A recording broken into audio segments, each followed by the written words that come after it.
Yep, we should be all good. Alrighty, let's turn down that volume a lot, because that is loud as all hell. Hopping on around 7:30, we should be good until about 10, and then at 10 I'll start the recording. Let's see what we have again. We haven't played Lizardman yet, mostly because I don't want to. Um, Hoi hoi! How you doing?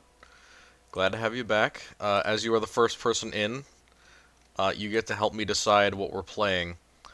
I've been looking around. We have lots of good options here. I kind of do want to try and give these guys another shot, especially whichever one of them. Yeah, whichever one starts with the Jezzails and the Great Cannons. These ones are good. I don't know. The Numos. Maybe we'll give them a shot. What do you think? I think that's solid, but I think I need to go to Mortal Empires because they have a better start spot there. Do do do do do do. Moving on. Come on, scroll, scroll, scroll. There we go. Yeah, because her big thing is that she's just a crazy archer. Yeah, and then she gets like hella good units, like elephants and such. I like elephants. I'm a big elephant fan. I'm gonna be honest. It's gonna be a good day. Gonna be a good day to record. Tabletop game. Oh, that's very good. I'm glad to hear it. You've been prepping for it for a long time, so I'm glad to know it went off without a hitch. It's always kind of a risk when you get out and do that with people, especially like when you're doing it with new people. But I assume you have a group with you. But yeah, I get sometimes where I'm out and I really want to go just into a game shop and just start a game from scratch. But then I remember how much of an absolute like massacre it would be whenever I'd go in before with no plan. So I started like absolutely making the most railroady ass campaigns, and they became a lot less fun. But yeah, it's a balance there. Oh, that's always a very good thing. Yeah, see, degeneracy is usually a bad thing in most RPGs until you get to RPGs where everyone is a degen, and then it becomes literally the best thing ever. What does that mean? Where it's like, this thing sucks actually, literally the coolest thing ever? Yeah, that's pretty much D&D with a bunch of pervs. Like, almost 100% of the time. Same thing with text RP, as I have learned to my deepest chagrin. A lot of my own players are fucked in the head, let's say. Yeah, no, they're not. They're not. They're not doing well mentally. I feel bad for them. But yeah, we got a guard video today, and then hopefully we have another video tomorrow, also in the adversary series, so it takes less time. Yeah, saying the word twink is like a dog whistle for certain people. It just like sets off something in their brain. It's almost like an MK Ultra trigger word. Their brains just kind of go brr, brr, brr, twink, twink, twink, twink, twink, and they get hyper focused in on abusing some poor malnourished guy. Twinks are just a result of malnourishment in the home. We need to bring them to like food banks so that they can be fed more ethically. Spec Ops. It was a well, yeah, yeah. Spec Ops is rough. I'm not gonna lie. Whenever I try and do Spec Ops in D&D, about 90% of the time it just devolves into blowing shit up. I don't know why. Maybe I should give them less explosives next time. But a lot of infiltration missions are intended to end with things going boom. It just happens to be that it often goes boom ahead of time. But yeah, in D&D it's really hard because it's difficult to like get spells that incapacitate people, uh, and control spells are so swingy that they kind of go from being really useful to an absolutely insane liability in like a quarter of a second. Yeah, 40k game in a D&D setting. You mentioned that last time I remember. All right, is it loading? Should be loading. I've popped the hood on my computer so I get a little more air running through there. Still hot as hell in here though. I wish this whole winter storm thing would kind of affect this area a little bit more, because these people have no idea what a foot of snow looks like. I feel like the society would just fall apart if we experienced a foot of snow. But a couple of inches and not bad. Distracted long enough till he found a breaker box. Oh, Prey Sense goggles. Yep. Yeah, that'll work. Firearms and night vision make it so that most enemies don't really have a chance to fight you anymore. And it's one of the reasons why we went so hard into night vision after World War II, because that shit was going to be important, and we knew that from there. It's one of the few times where we actually knew how the future warfare was going to be, because in World War II, night vision was primitive, but we knew what it was going to be used for. We knew that the individual soldier could use it with like a little backpack battery, and we knew that tanks could use it. Which means that what are we all going to try and develop after World War II? Tanks with infrared sensors and infrared binoculars, goggles, whatever you need to do. And that was basically what the next, like, 4 decades ended up being. Just a lot of trying to learn how to use night vision, trying to do night fighting better. It was a very complicated process that brought us to today's fancy quad nods and all that stuff. I kind of miss when night vision was a little bit more cool and, like, arcane. You could do some stuff that you really, we weren't uh, supposed to. You know, look, I can see that person, taking a nap under a bush over there.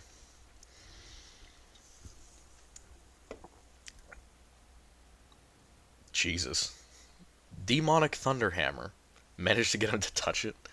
I mean, yeah, the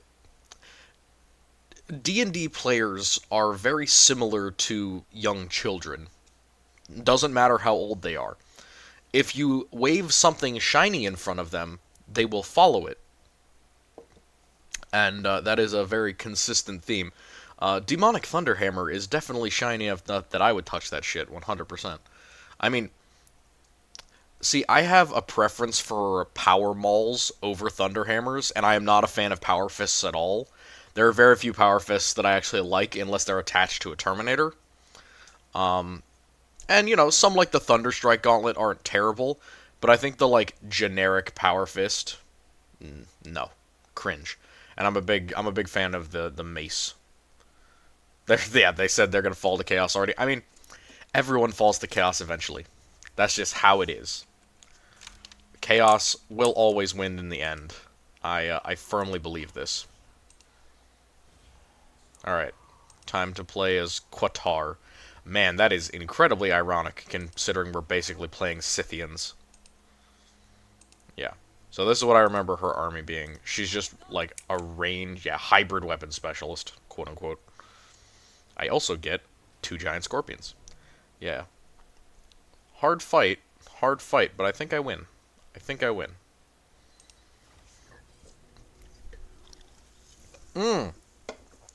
Latest in Trader Guard Regiment. See, that's such a weird concept to me with the siege engineers thing, because the Aztecs, yeah, not building a lot of fortifications, so to speak. I mean, they build their cities, and those are impressive works of architecture, but architecture doesn't always translate one-to-one to engineering or sieges. But hey, they did eventually specialize in some nice siegecraft. It was just used against them at the battles of Tenochtitlan, excuse me. I need to pronounce it right, otherwise I don't know. Moctezuma's gonna come up out of the grave and slap me in the stomach or something. That man tends to have an abnormal penchant for cursing people's intestines. No idea why. I I, I don't know. He's not even in, like, modern day Mexico technically. He's way further south to a degree. Added the cultural theme later. Oh, that's a solid idea. Yeah, Nahuatl. I had a class on them, and my teacher had learned how to speak their language. Nahuatl, whatever it was. And, yeah, it's an interesting one for sure. Alright, so this is the hard thing about this faction to a degree. Yeah, he's also a hybrid weapon specialist. So I literally only have these guys, and then everyone else is just going to go over here. And you're going to hide. And these guys are going to go here. Nope, you are over here. And then you two are here. And you are here. Yeah, you're going to keep running. Alright. Alright. One of the things that I was doing, so I am doing the Guard Regiment one now. And, part of that is basically figuring out what I want to do in terms of what regiment we're going to be fighting against, because I want to do specific ones for this, because I think that's going to be more fun. And I've come down to what did everyone like last time, right? And turns out, basically every single one of the people who watched that video wanted me to do more on the, are you a circle? Yes. Wanted me to do more on the Armageddon Steel Legion. And I was like, okay, so maybe I can do an entire video on the Armageddon Steel Legion. And that has been what I've spent basically the entirety of today on, is just an Armageddon Steel Legion player. Military governor. Oh, that's really solid. Yeah, Corrupt Contenders technically goes into that level at a certain point when you get down to the really small, granular types of things. Yeah, so I was like, maybe I can kind of mix and match, and then eventually I just went, nope, it's going to be entirely Steel Legion, because that was what people wanted, honestly. That was honestly what everyone was, like, clamoring for, and, you know, why should I disagree? Yeah. Look at these. We got Giant Scorpion 1, Giant Scorpion 2, Camel Riders. We got hella units here. Yeah, if we're going to be sending all of that way, we're going to be sending these guys in this direction. Yeah. So we're going to be doing a very specific scenario where we put a specific type of Steel Legionaries or group of Steel Legionaries up against the force for adversaries. You got your magic missile going? Come on. Do the thing. Maybe she can't. Maybe, yeah, maybe it's something she can't do. We'll see. I don't know. I do not know. Alright, what in the hell is going on here? What? Yeah, just kill that thing. Alright, can you, like... Can you shoot it? Can you do the thing?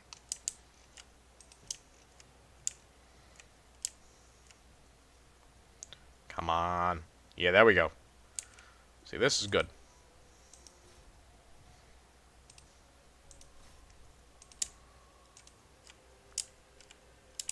Yeah, I know, but he's way in the south of what is Greater Mexico, and at the time, their kingdom didn't extend to that area. That's what I was meaning. Not that he's not born in Mexico today, just that it's not in what we consider, like, the majority of Mexico. And their territory didn't extend... Well, it extended that far in the southwest, it did not extend that far in the regular south.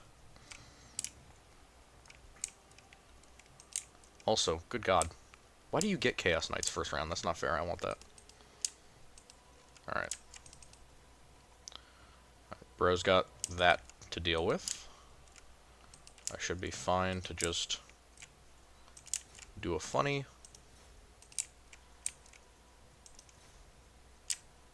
Yeah. We got the stuff. Alright, Giant Scorpions. We should be just fine. Alright. This one's going here, and I don't know. Maybe send him after the Chaos Knights. Because the Chaos Knights, TBH, are probably the biggest threat here, because they are hella tough and very strong. Yeah, basically everything is going after the Chaos Knights now.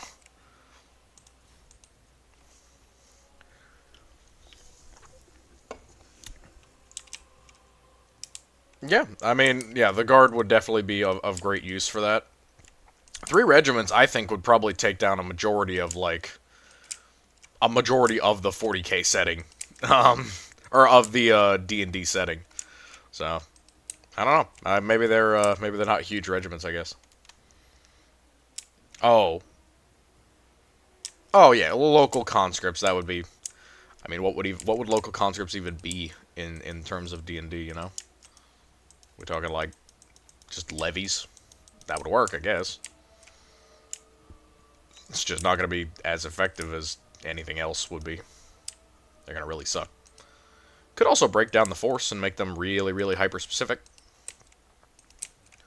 Something that would go into, like, I don't know, kind of very good militia force, maybe. Come on, Scorpions. You got it.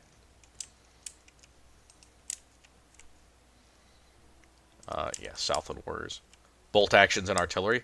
Oh, 1920s era. I mean, you can go further than bolt actions and artillery. You can have straight up machine guns if you're going into the 1920s. And not even bad machine guns. I mean, there are some nice machine guns in the 1920s. You know, late World War One, we get some good machine guns to play around with. And some very impressive artillery. I'm going to be honest, that might be peak artillery. Maybe not entirely peak, but at least pretty darn close to peak. A lot of cool stuff going around in the 20s. The first attempts at, like, functional multi-shot fire, or, like, functional semi-automatic firearms, that's in the 20s. Really good stuff, honestly. Some of them don't live up to their potential, but a lot of them are actually really, really good. Full-on autogun equivalents, so others aren't as fortunate. Yeah.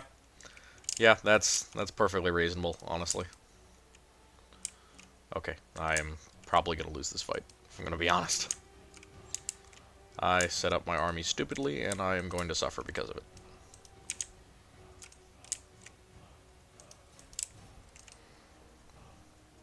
Oh, no.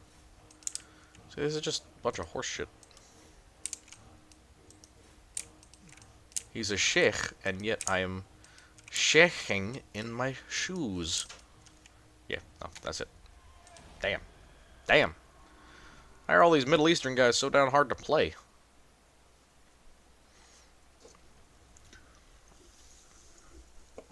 Oh, yeah. Well, yeah, there's a lot of Civil War stuff on Imperial Worlds. Honestly, a lot of it's just going to come down to that local military. Yeah. I do make references on occasion to, like, Corrupt Contenders related stuff in the videos, so if you catch, like, certain conflicts on occasion, I'll make references to them. Because it's just like, well, logical situation, could happen, but hasn't happened in a book. It'll work. It'll fly. You know? That kind of stuff. But I think the biggest thing to remember is just what the PDF is, what it consists of, and how it would work out in that setting. An interesting thing, in the D&D setting, you would probably have certain races that just straight up would not work within the PDF.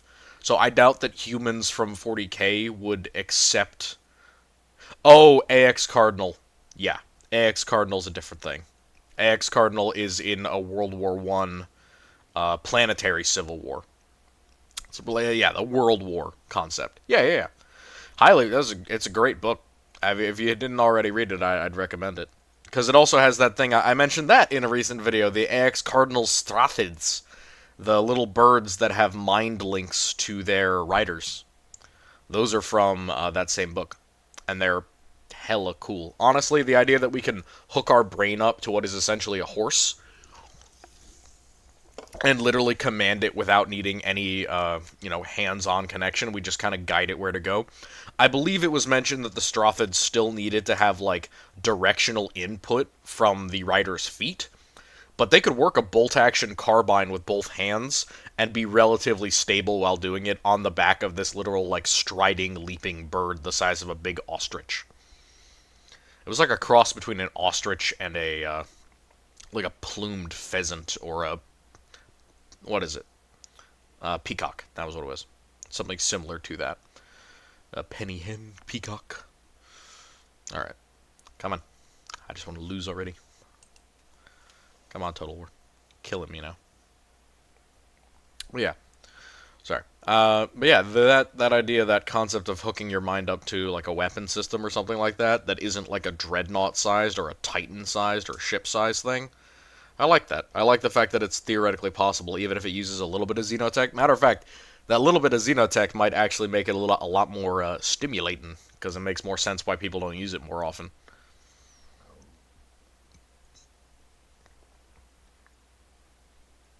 Oh, yeah.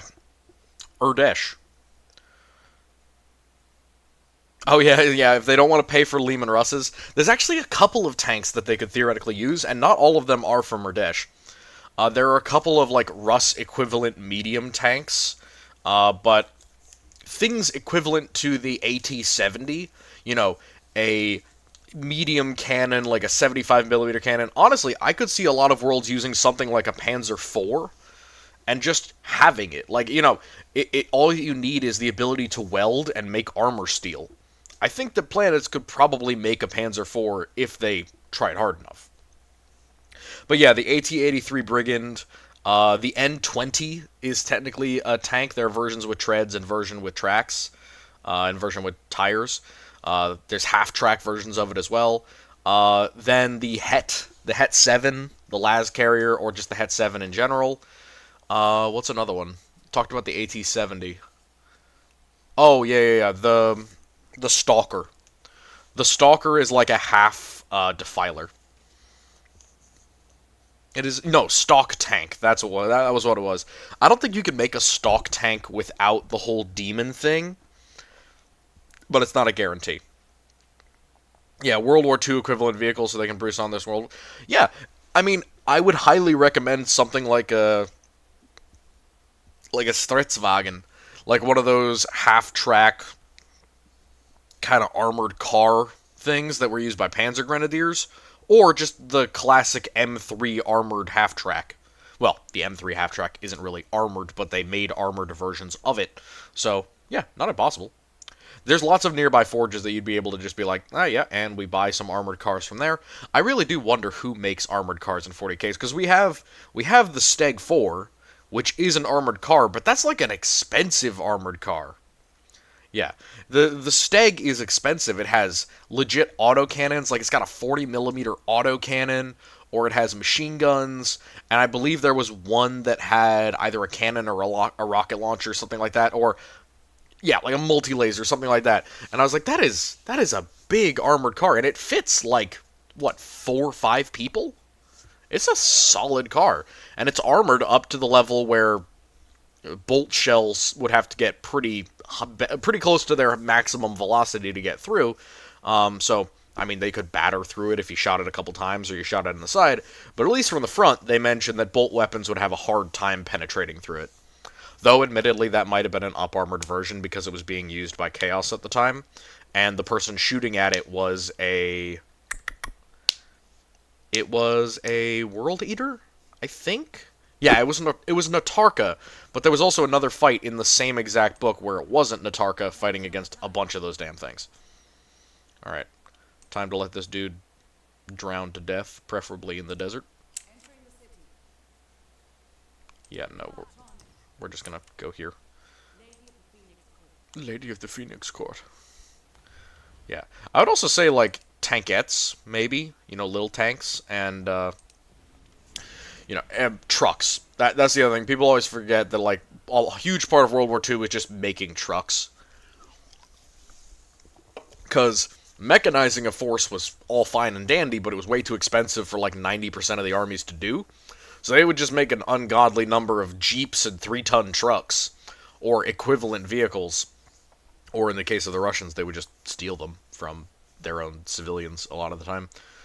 And they made some of their own, and they made some armored cars, but honestly, they weren't all that great. And they didn't make a ton of them, because they were very focused on tanks. With good reason. Their tank force was woefully out of date by the time of the actual conflict starting. And the vehicles that they did have, they weren't really as trained with or talented with as they probably should have been by the start of that conflict. Yeah. It's not their fault. And they came out alright in the end. It just took an ungodly amount of American assistance for that to be the case. A lot of money. A lot of money. Yep. Local regulars, artillery, machine guns, etc., and conscripts. Yeah, so I do a thing in Corrupt Contenders called Resistance Tiers. It's got 4 tiers, technically 5 because there's a 4+. 1 is essentially militia. 2 is Planetary Defense Force equivalent. 3 is Imperial Guard equivalent. And 4 is anything better than the Imperial Guard, including Skitarii, heavy regiments, armored regiments, kind of those elite guard regiments. And then anything above that is 4+, and then we're talking Astartes, Sisters. I think if the Mechanicus have multiple like groups on the world, then that also counts as 4+, but I'd have to take another look at the list. It doesn't matter too much, it's just a reference for like DMs and players. So when I spawn a tier 4 resistance unit, you know that it's like 25,000 guardsmen with Chimera support. Alright, cool. We have enough meat now to deal with this battle line, I think. Yeah, you're not outside of my reach, buddy. And... take. Nom. Your army is delicious. Thank you. I will increase the number of slaves. This seems unethical, given they're so close to Martin Luther King Jr. Day. But, yeah. That's what we got. We are the Sheikh. Do. Increase mobility, please.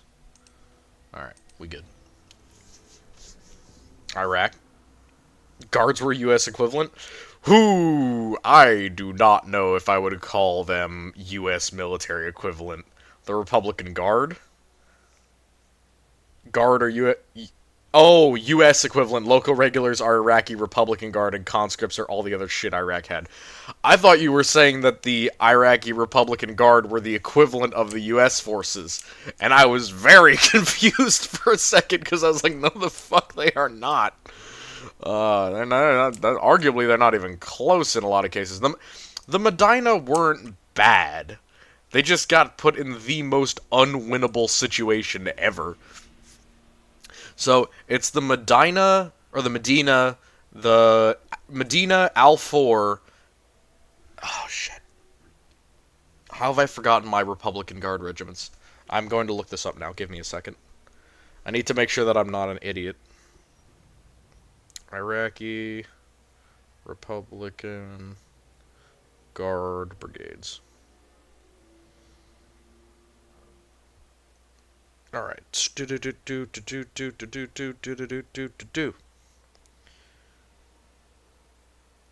Yeah.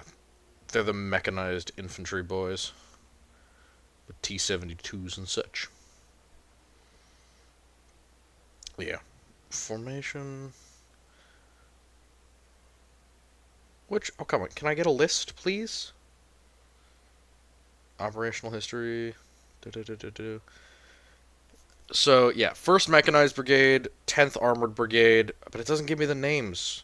Oh, yeah, here it is. Okay, so it's the Hammurabi Armored Division, the Medina or the Al-Medina Armored Division, the Tawalakano, which wasn't, as far as I remember, wasn't in direct conflict, and the Al-Fa. See, I remembered all of them except for the Atnan and the Nebuchadnezzar, and the Nebuchadnezzar and Atnan deploy together, and the Atnan gets absolutely destroyed along with them. So it's 7 divisions of armor or motorized mechanized infantry. Local regulars so proud of the Imperium can kick the shit out of their neighbors. Yeah, I have a co-DM for the Corrupt Contenders campaign right now, and I'm running the Blood Pact. So we're figuring out what happens to Gura as time goes on, because we're constantly dropping off, like, ships and supplies, and we've given them food production. So before any of this started, it was just like a generic desert feral world. We had no technology, no organization, there were a bunch of rival chaos clans out there, and then they introduced firearms and an actually organized blood pact under one leader. And now it's a growing hive world after a period of, like, I don't know, a decade and a half. Because we basically, like, for the first time ever, we had enough technology to actually mine for iron ore. So we started developing forges and smelting techniques and all this stuff, because Gura already has a long tradition of using what limited scrap metal they had available from ships that went down or from asteroids or anything like that to make weaponry and armor, because, again, chaos-held feral world. But we didn't really have any technology other than that. We didn't have electricity, we didn't have anything else, so now we're kind of crash coursing Gura into the modern day, and it's really, really fun. Honestly, I'm having an insanely good time. I can declare jihad. I don't want to do that. I just want to take this city, please. I don't want to declare holy war against this city that I'm about to take. That seems illogical. Insurgency? Oh god, yeah. Fae are chaos demons. You are correct. That is an accurate representation of what the Fae are about 95% of the time. They are just demons. It's not entirely true, but in my opinion, they certainly aren't good creatures. Yeah, I'm literally just going to I'm going to Archer Max. That's how we're playing this game now. I'm going to Archer Max. The maximum number of available archers. Yeah, can I get some nice items for you? Sword of Battle. Yeah. Alright, well, that works. See, I knew I was playing Scythians. Wait, hold up. Her perk is Scythian Blood. Yeah, Scythian Blood. Yeah, I was right. There we go. Cool. Honestly, an insurgency led by the Fae would be so nasty because they would just, like, kidnap children and be cringe in the forest and such. Yes, you can get out of my territory. Thank you very much. See, I love it when the army doesn't just sit around and raid or run away to try and come back and take their capital. No, I like it when they die like men and run back into my entire full stack with basically a defeated army. Makes my life so much easier. Okay, Sakir. That's what she has. Yeah, she gets a giant desert rock. That's wild. I love it. Do. Bloody Blade. Love that one. Love Bloody Blade. Also, he gets a camel. That's his mount. He gets a camel. God, I love this faction. Phaeline Zealots. Killed by a Blood Mage. Yeah. Hey, cool thing. Did you know Blood Mages are actually a canon thing? I don't know if you watched the Psyker video, so I don't wanna. Yeah. I mean, look, Chaos Psykers can be wildly strong. And again, considering the whole Blood Mages are supposed to be using Cornate Magic thing, I think it's not unreasonable for them to just be straight up like, we're way better at defensive magic than we are at offensive magic because offensive magic is cringe. Oh, so if you were using that video as inspiration, would you like some more information on the Blood Mages? Because I actually am full of information because nobody talks about them, and there is pretty much zero actual information on them online. If you'd like a quick lowdown on some of the spells that they have access to and some of the abilities that they have, I know they're in two books in particular, The Serpent and the Saint, and its sister book, Sabbat Martyr. Serpent and the Saint and Sabbat Martyr. I think it's Sabbat Martyr. I might have that wrong. But they're also in the book, Blood Pact. And to be straight with you, Blood Pact does not have basically anything, really. It doesn't have, I couldn't find it anywhere. I couldn't find it in any, like, systems or books or anything. The only place that I could find it was eventually it came out on audiobook, and I listened to it there. But I'd been waiting to get it for, like, a year and a half, and I was wondering, like, why isn't it coming out? Why can't I find this? And then I was like, oh, it's just not available. So I found it there.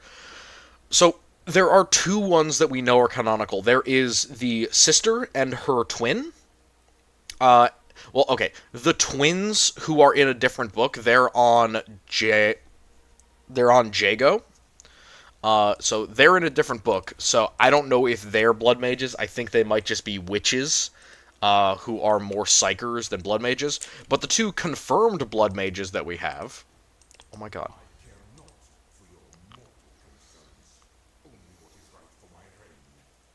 Okay, whatever. So in Blood Pact, it's this kind of spindly, kind of creepy-looking woman who is with a man who she calls her brother, but it's because they're part of a philia. So philias are basically the Blood Pact equivalent to, like, a regiment. Since they are the Blood Pact, they are a brotherhood. They call their regiments philias. And they range in size from basically like a few hundred to several thousand, or possibly even tens of thousands, depending upon the book. But she is all decked out in like black, and she's super like neurotic and like squeezing her own hands and freaking out. She feels cold all the time and anxious. She talks like she's much younger than she actually is, and she's clearly psychic. But the two things that she does is, one, she creates gore hounds, or no, she creates like the blood wolves. That's what they are. She creates the blood wolves. The blood wolves are basically like, they're like human possessed, except that they're like a torpedo. They are this kind of one-shot wonder. Shove a demon into a human body, it absolutely rips it apart and destroys it, but it's basically unstoppable for a couple of minutes. And it was something that was so heavily like warp related that it was practically invisible other than the shattered remnants of the body that it was using. But yeah, there was that. She was tracking people via their blood, so she would, infect individuals or cut them in order to expose blood, and then she would keep it and essentially track them via that. And pretty much the same thing happened in The Serpent and the Saint. They had a bunch of blood mages in the back of a self-propelled gun. This is the thing I was talking about with Nautarka not caring about the blood mages being near him and using magic. Because he's right next to them, and they're actively tracking the Saint's position, and they're using their magic to basically fire direct for the artillery. And yeah, it works out pretty well for them, because they essentially have a bowl of blood with an iron needle in it, and then they're holding a brass kind of fetish of corn over it, and they're literally tracking the Saint in real time using that, and then basically giving directions based on where the magic is telling them she is. Yeah, I wish that there were more stuff like organized, disciplined chaos humans. Yep. But the thing is, even when it happens, we tend to not hear about it, because those people tend to get absolutely dumpstered on by insanely strong forces, because we're not allowed to have fun in this setting. Chaos is not allowed to have fun. Never. Never, never, never. Not allowed to have fun. Also not allowed to be good at our job. God forbid we're competent. I really wish it wasn't the case, but GW just hates chaos humans. I'm convinced that they hate chaos humans more than they hate like the Eldar. Because the Eldar may not get any models, and we do, but we get models as like an afterthought, and we don't get any rules to go with them. When the Eldar get models, at least they get rules. Ours basically were in for a couple of weeks, and then they got legended, and now all we have are Traitor Guardsman squads, which, while not bad, are definitely not what I would call a war-winning unit. Yep, shot down first place. Magical fire control, 100%. That is definitely something that you could use. The other thing with the hounds, that might be a little bit more difficult to swing, because it would essentially be like instantaneous angry possession that consumes the host. It might work out well for you, but in D&D I think you'd have to make it be like only certain units, because for example, only Herphilia, or well, not only Herphilia, but Herphilia, they were all prepped to become hosts, and so she didn't have to work all that hard in order to put the demon inside of them. So, that sounds wrong, but yeah, she didn't have to work that hard to put the demons in them. And they were kind of ritually prepared beforehand to be hosts. So yeah, not a bad idea. I want poison attacks, because I want to get a Jezzail for him, and just use the Jezzail. Alright, there we go. Let's go with public order.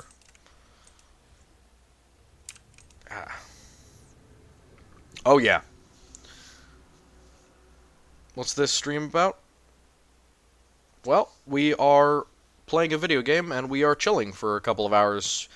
You get to talk and ask questions and ask for videos, and I'll, wind me up and let me go. That's what we're here for. I am about to make a video after this, but I just wanted to chill with you guys, give you guys some extra content, a chance to check in and say hi. And in case anybody had questions about the art, I did find somebody who would take my commission, but he chose to do the commission for my own, for my story. Yeah, I know that you do, and I want you to understand. I would love to. I'm joking with you. That's the second video coming out tomorrow. I am going for a double Adversaries episode, and the second Adversaries episode is going to be Sisters of Battle. So I'm doing the Guard video tonight on Guard Adversaries, and then tomorrow, I've already set it up, but tomorrow I'm going to go down the entire Sisters roster, and I'm going to do a Sisters Adversaries video.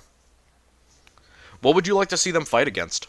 Because like I love the renegade human force, or like the chaos taken over world as much as the next guy.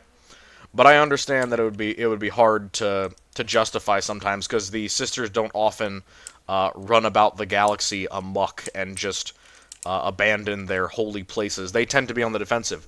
Would you guys be cool with the sisters being on the defensive for the Adversaries video? Xenos? Okay. Yeah, I had a feeling people wanted to see it from the Xenos perspective. I might make that a future thing where we just kind of do, like, who should fight who, and I just make, like, a scenario. So it would be like epic rap battles of history, but I'd be like, okay, today we're pitting the Gene Stealers against what faction? And then I give you 4 choices, and then I make a video based on that. But would you guys be cool with me having this Adversaries video be down with them being on the defensive against the Chaos Warband? Yeah, see, that was the other thing. I was like, huh, okay, so if I'm a Chaos Warband on the offensive, there's a solid chance that I'll be coming up against Sisters on the defensive. So you think that's a solid plan? Because I'm on board with that. I'm totally on board with that. Especially because we just did that. We just did that stuff with, we just did that that video on warbands, so it would be a solid time to use that idea. All right, we're gonna. Okay, non-aggression pact and military access. We are friends now. You are a dwarf. I hate you and wish I didn't have to be friends with you. You groby filth. I don't know any good dwarf slurs other than just calling them short. I think groby filth is about the best I can do on YouTube. Anybody else got a good one?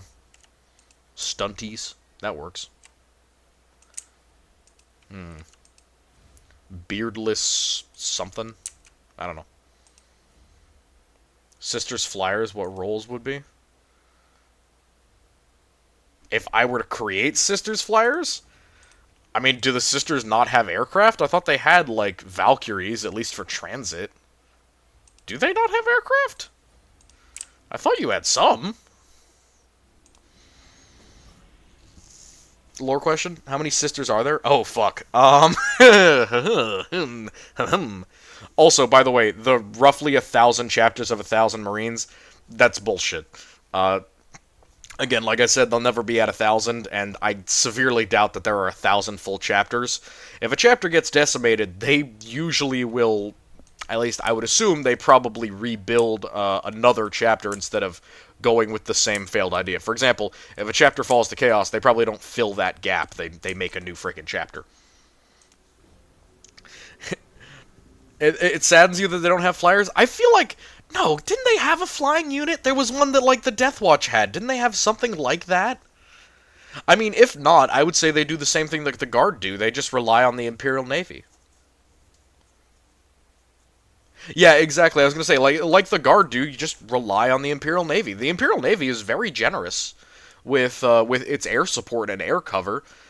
You know, I wouldn't rely on air cover because there's always the chance that anti-aircraft is in the equation, but I feel like Sisters could pretty easily just ask for air cover, and they would probably get it. Because they're valuable enough, much like the more valuable regiments, that it would be worth it for the folks to do. Yeah, I don't go by the Codex as much as I probably should. Sorry, how many sisters are there? Ooh, okay, I think a better question than how many sisters are... I don't want to think about the Baneblade being a thing that the sisters have access. They already have enough stupid tanks. That annoys me that the sisters have so many armored vehicles. I'm like, come on, you're already like the heaviest fucking infantry in the game that isn't Space Marines. Why do you need tanks? I mean...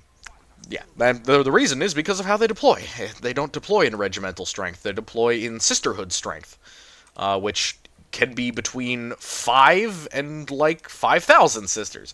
So, I would put it like this. in terms of, I want more sisters. Bro, you have so many tanks. I literally can't even count the number of tanks that you have. And plus, didn't you just get a tank that shoots fucking missiles? Bro, you have... Oh god, don't get me started on the dumbass fucking walking cradles. God damn it. Oh man, if there was ever a thing that Logic just died trying to create, it's the little sisters walkers. Those things. No, no more. I don't want any more. They hurt my eyes. Bro. You... I understand the sentiment. You don't have a ton of variety, but you have lots of firepower. But yeah, so in terms of how many sisters there are, I think that a lot of sisterhoods are going to be very localized, aka they're not going to be moving around that much. So they kind of maintain their numbers, and they only replace when they need more, mostly to keep the cost down, because you have to remember, they're provided for directly by the ecclesiarchy, and while the ecclesiarchy is ludicrously wealthy, they also spend a ludicrous amount of money on really stupid shit. So, they will go out and be like, yes, I would like to buy 10 billion golden candelabras. Every single candelabra in the ecclesiarchy must be upgraded to the new candelabra standard. And that costs, their entire tithe for the year. Yeah, so... Oh, so I don't think that they're on every planet, for sure. I think that on ecclesiarchy worlds and worlds where there are big cathedrals, so worlds that have a very high religious presence, because there are imperial worlds that don't have a very religious presence, aka they don't have, huge temples or anything like that. They will have a temple or a couple of churches, but they won't have, enormous cathedrals and complexes with dozens and dozens of different, sisterhoods and priesthoods on it. Yeah, so you're going to see them in two different sizes. You're going to see the ones that are kind of garrisoned on worlds, and those ones will be in the 10s, 20s, 30s. Think like the sisters on Vrax. I think there were maybe 100 or so of them, and that had an actual holy site on it, like a basilica. But yeah, a majority of the time it's... When they go on the offensive, when they are out and about, my assumption would be that they're going to be in the power level of somewhere around 5 to 600. You could argue it might be anywhere up to 1,000, especially if there's something like a large number of ecclesiarchs or something like that. But, yeah, I would say that a force of a couple hundred on the offensive would not be unreasonable, and actually that would be a massive morale boost for the Imperial Guard. But yeah, sisters don't just go out and undertake campaigns in their thousands upon thousands just because they want to be on the offensive. It's much more like, well, there's an Imperial Crusade going on through a holy area, and there's places that are going to need sisterhood to either protect them or to maintain, bring them up to stretch. So what we're going to be talking about, if it was on the offensive, I'd put it at anywhere between 5,000 and below. No, sisters should not have proper artillery. If by proper you mean tubed artillery, then absolutely not. Bro, what? They're like a mechanized heavy infantry force. They don't need artillery. They have armored fighting vehicles and heavy weapons. I don't think they'd even stand to gain much from tubed artillery. I mean, feel free to disagree. Feel free to call me out here, but don't you already have a shit ton of firepower? And also, when are you going to deploy without the Imperial Guard there to help you? I mean, let's be real here. When? Not very often. And they have more artillery than you'd ever be able to get, even if you tried to go out for artillery. So, I don't really see the point. But yeah, I think that on those smaller worlds, the deployments where you saw it's a little church or something like that, that might have a retired sister in it, and yes, there are sisters who retire. So that might have a retired sister in it who might have her armor and her bolter still. But, on a convent or something like that, it might be 20, it might be 30. But on the world that we're going to be talking about, aka the sisters are going to be on the defensive, we'd be talking somewhere around the range of 5,000 to 10,000. Again, 10,000, that would be a real, like, ecclesiarchal, a cardinal world, or a high ecclesiarchy world. Rare, very, very special, very, very important worlds that are going to deserve that much attention from the ecclesiarchy, essentially. I don't have enough money for that, you're kidding me. Okay, well, that works. So yeah, a couple of thousand up to 10,000 I would say is reasonable. Because the other thing is, on those worlds, they're also going to have a shit ton of Froteris militia. And Froteris militia make up for what the Sisters lack in numbers. And the reason that they're lacking in numbers is basically they have all of the equipment of a heavy infantry regiment and an armored regiment put together. So they basically have all of the plus sides of being heavy infantry and all of the plus sides of being an armored regiment, and none of the downsides except for the extreme cost of running both of those types of regiments. That is the most expensive organization, to pay for both everyone to have really nice body armor and then to also pay for all of the vehicles and all of the equipment that the sisters use. You know, it's not as if there are some sisters who are, I mean, there are some sisters who use worse kit, but if they had the preference, they would all be in battle armor, they would all be equipped with vehicles, they would all have at least mechanization for themselves, if not actual motorization and armor. The Nundum Walkers are a sisters? What? Gundam Walkers. Oh, how would are you talking about, like, how I would fix the sisters walkers, the little ones with, like, the weird, like, sexy legs? Is that what you're saying? Because those things are literally just poorly designed. Like, I don't have an issue with the lore or anything. That's just poorly designed as a vehicle. Oh yeah, yeah. They're essentially one of the best non-post-human forces in the Imperium in terms of equipment and firepower. There aren't as many of them, half as many as 15,000 I would say is a hard cap for what you could get a Sisters force to be. But still, 15,000 essentially heavy infantry plus armor is absolutely wild in terms of firepower. How would I fix those Sisters things? Well, I think the easiest one would just be to make it like a Strider. Like, I don't know why they're open-faced. This pisses me off. I'm like, you could absolutely just close like a coffin lid over it and make it like the Penitent engines, and it would be so much better. Then you could actually pretend that it's armored and make it so that me putting an auto pistol up to the sister's face and blowing her fucking brains out doesn't just destroy the vehicle instantly. Because that's what it currently does in its current design. If I walk up to a sister's mech and I just put a gun to her eye and I blow her brains out, she's gonna die, even though she's in a very expensive vehicle. And I'm like, this is dumb as hell. Why is this designed this way?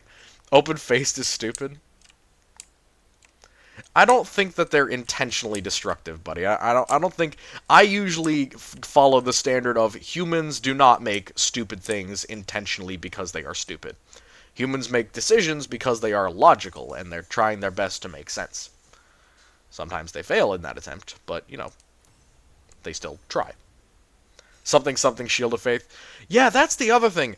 Everyone who, like, and this is super bad with the Grey Knights, they're like, all of our vehicles can be basically open-faced because we have shields. And I'm like, bruh, shields have never protected anyone forever. Shields leave you vulnerable to getting overwhelmed really, really quick. And I'm like, that is not something... I would not bet my bacon on, like, a refractor field saving my life. At least not consistently. Hell no. That would skeeve me way the hell out. I would not trust that. That would just be a massive nightmare. But yeah, I would fix them by literally just doing that. And if you wanted a bigger redesign than that, if you wanted a bigger redesign than just give them an actual coffin lid for the walking coffin, I would say that the best option would probably be to armor them up a bit more, and make it so that the arms didn't have a joint, and have them be a little bit more Dreadnought-like, and maybe even give them treads. Turn them into something more akin to Cataphrons than a Dreadnought. Because as they currently are, they're just insanely bad designs. Oh my god, what are you? Why are you here? Why are you destroying my cities? Cringe. Who even are you? I love it when random armies just show up and shit on my settlements. Alright. Also, she keeps calling them elves because this is like a voice pack or a mod pack that doesn't change much of the base voices. So she keeps saying like, Asa to battle, and I'm like, you are a human. That is racist. That's funny. Alright, there we go. See, these archers are getting hella XP because they just don't die every time. They lose no experience points because they simply get kills and then run away. Classic, yeah, available at rank 15. We're gonna wait for that. Shoot to kill. We want all the ranged stuff. Forces like Marine and Sisters, who are turbo-heavy infantry, have so many tanks and stuff on tabletop. Meanwhile, the Guard don't have as many. Yeah. Yeah. I mean, the Guard... a Guard armored regiment is a big force, and they're very expensive, but I always hold to it that an armored regiment can be, like, 25 to 30 tanks if they're, you know, well-equipped. But yeah, you've never been able to field a regiment on the battlefield the same way that you've never been able to field a company of Marines on the battlefield. But you can get a whole lot closer to a company of Marines than you can get to a regiment of Guardsmen. That's the issue. How common are hive worlds?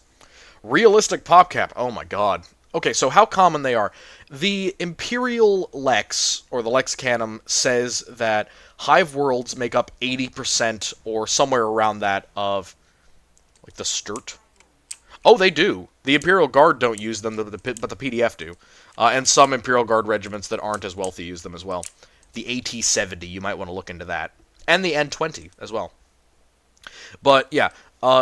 It says 80% of them are hive worlds. I disagree with that. I think that 80% of worlds have at least one hive or hive equivalent structure on them. So, for example, you could say that a planet that is an agri world has one hive, and that makes it a hive world, even though it only has a single hive structure. Or a planet could be building a mega structure like a hive, like a mega city or a proto mega city, and they are getting to hive level, and you could declare that a hive city or a hive world. So I think that 80% represents that. So the actual number of, you know, people who live on the average hive world, that in my opinion has somewhere between 1 and like 5 hives, and I think 3 would be pretty large on average, so the large side of average, so to speak. I think that, you know, if you have 3 hives, let's take that as the absolute average for what a hive world would be. If you have 3 hives, each of them is going to hold between 1 and 5 billion people, with the average probably being somewhere a lot closer to like 2 or 3. So let's say that it's 3, and let's say that it's 3 hives. So we're looking at 12 billion people on a hive world, just including the hive's populations, not including the outskirts of the hive. I never include the underhive population, even though the Imperium does. I do not, because you can never actually claim those numbers accurately. And it also doesn't include any other cities or buildings or population centers outside of the hive. Alright, I am of the opinion that I will be able to ambush you. Alright, can I get wizards now? I really want wizards. Really bad. No, I'm literally just going to wait until I can get enough money to buy wizards. Talked about this recently. 2 light infantry regiments you liked a lot? Oh, yeah. So the Finrate Highlanders and the Drukian Fenguard. The Drukian Fenguard are a line infantry, while the Finrate are a light infantry regiment. The Finrate, which one do you want to hear about first? Because they're a little bit complicated, and we're I was going to say we're nearing our end time, but we aren't, because we have as much time as you guys want until you're bored.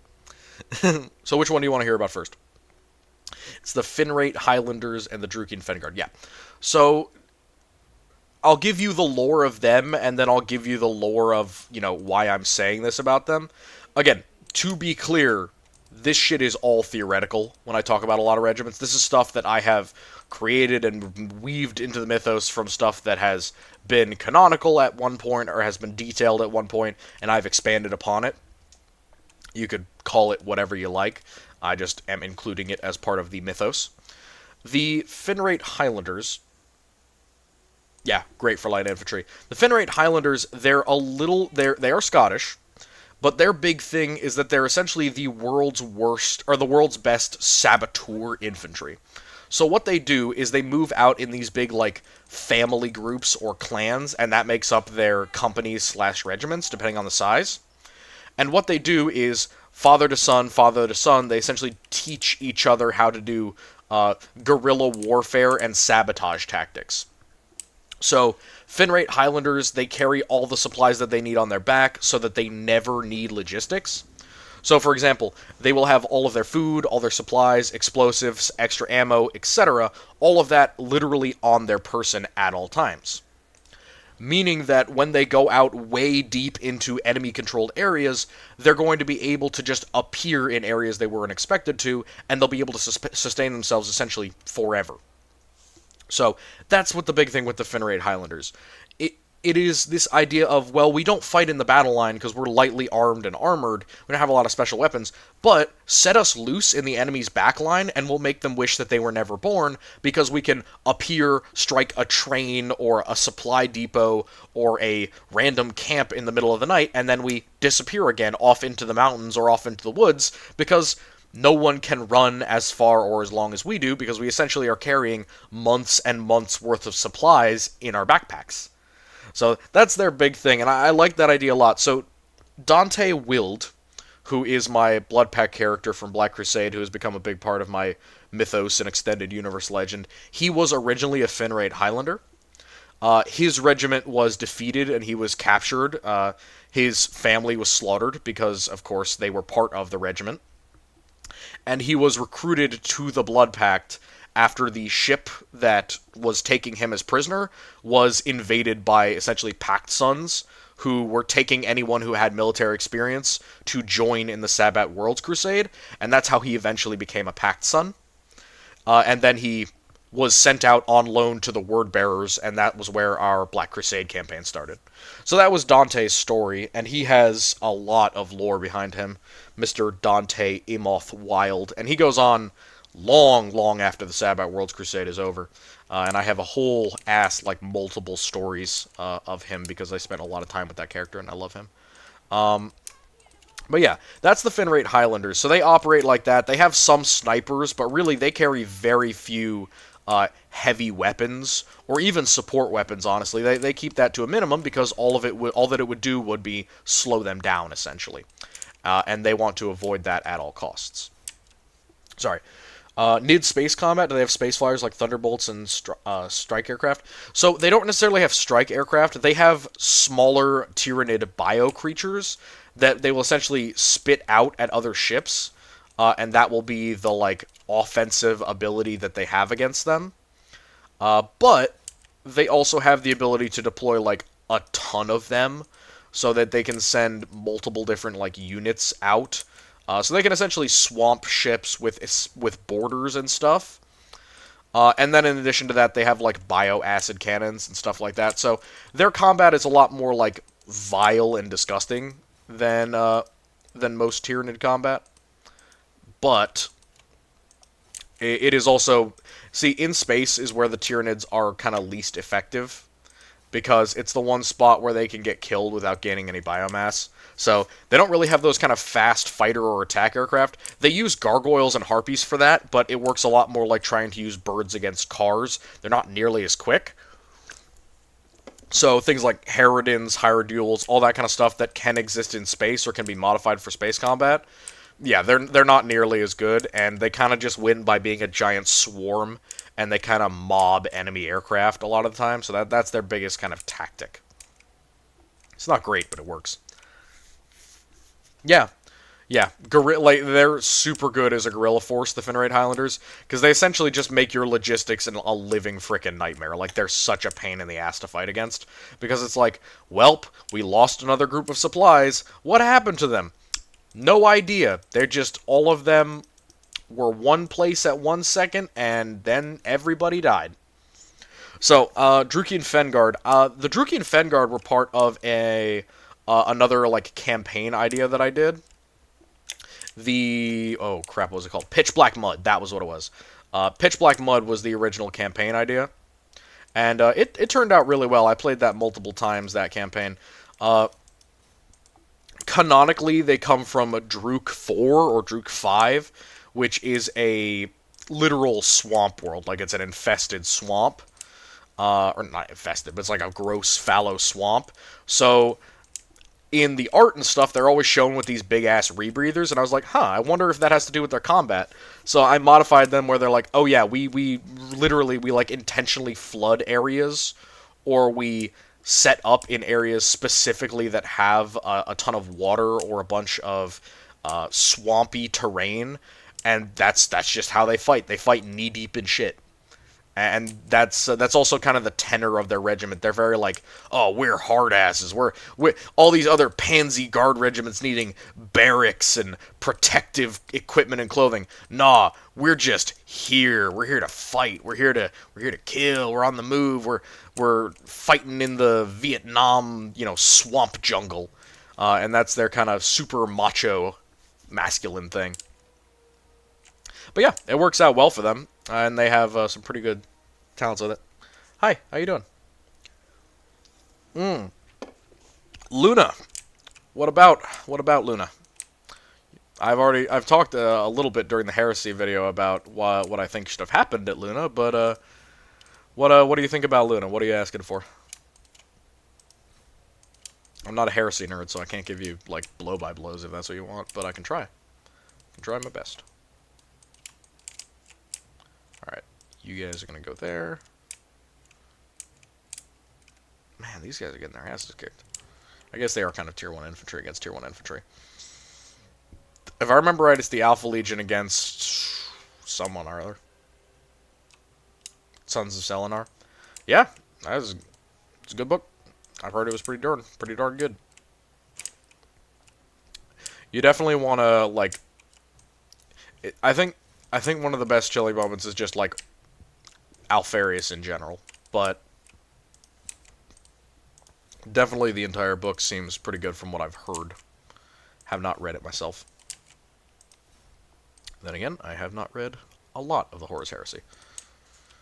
Aztec Guard Regiment. Oh, Anzac Guard Regiment. Oh, yeah, okay, so...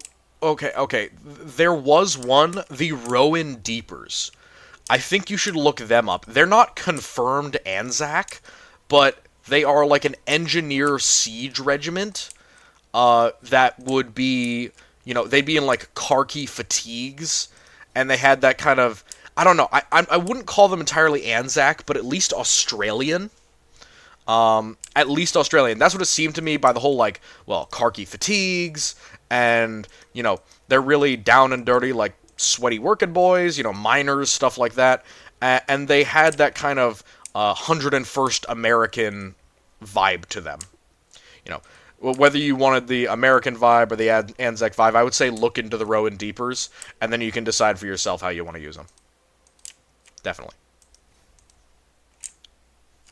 Myself personally, I'm just a big fan of regiments that have those kind of unique specialties. Like other than that, they are a totally normal like infantry regiment. They have almost nothing special in the lore about them.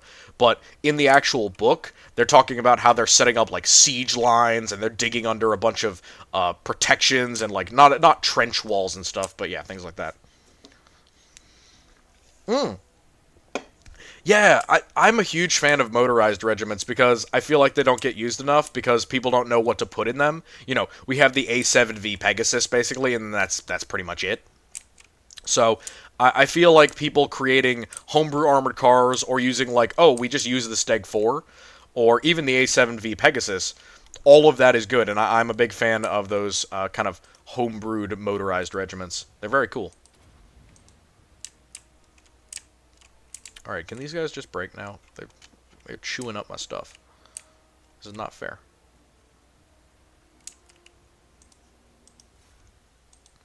How common are effective in horses and cav units? I mean, I would just count them as light Imperial Guard regiments, and in which case they are relatively common, but they're not very effective. Cavalry is not great in the 41st millennium. I just count them in with light units. There are occasionally heavier ones, but most of them don't really come up to the level of line units a majority of the time. So, yeah, I wouldn't put them as super common or anything like that. Yeah, they can be good for scouting, but here's the thing. You don't need an entire regiment of scouts. And if you really needed to, you would just get a light regiment and have them go on foot or use light vehicles. So when I was talking about before how, like, a regiment could use some light vehicles or some other vehicles, and that could be their entire, like, modus operandi. They have, like, a company or so of light transit vehicles or even, like, cars. And it's like, okay, well, yeah, that's our specialty. That's what we do. That's what our build is, so to speak. If you can't afford trucks, yeah, yeah, Dragoons. Yeah, I'm not saying it's impossible. I'm just saying it's not going to be as common just because horses can be just as annoying to take care of as vehicles. Even if they're less expensive, remember, a truck is a one-time investment, and a horse is a lifelong investment. I don't have to feed my truck. I don't have to give it medicine. I do have to give it fuel. But I also have to feed my horse anyway. So, similar logistics line. I would go with that. But yeah, there are, yeah. Yeah, I don't, the Krieg fucking steeds. God, those things annoy me. Yeah, I mean, kind of. Krieg steeds, they're just a different breed of creature entirely.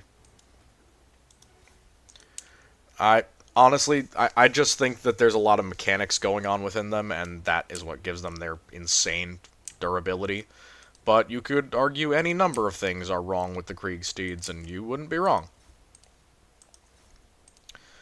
And they're also expensive to create and manufacture as well, in addition to all that.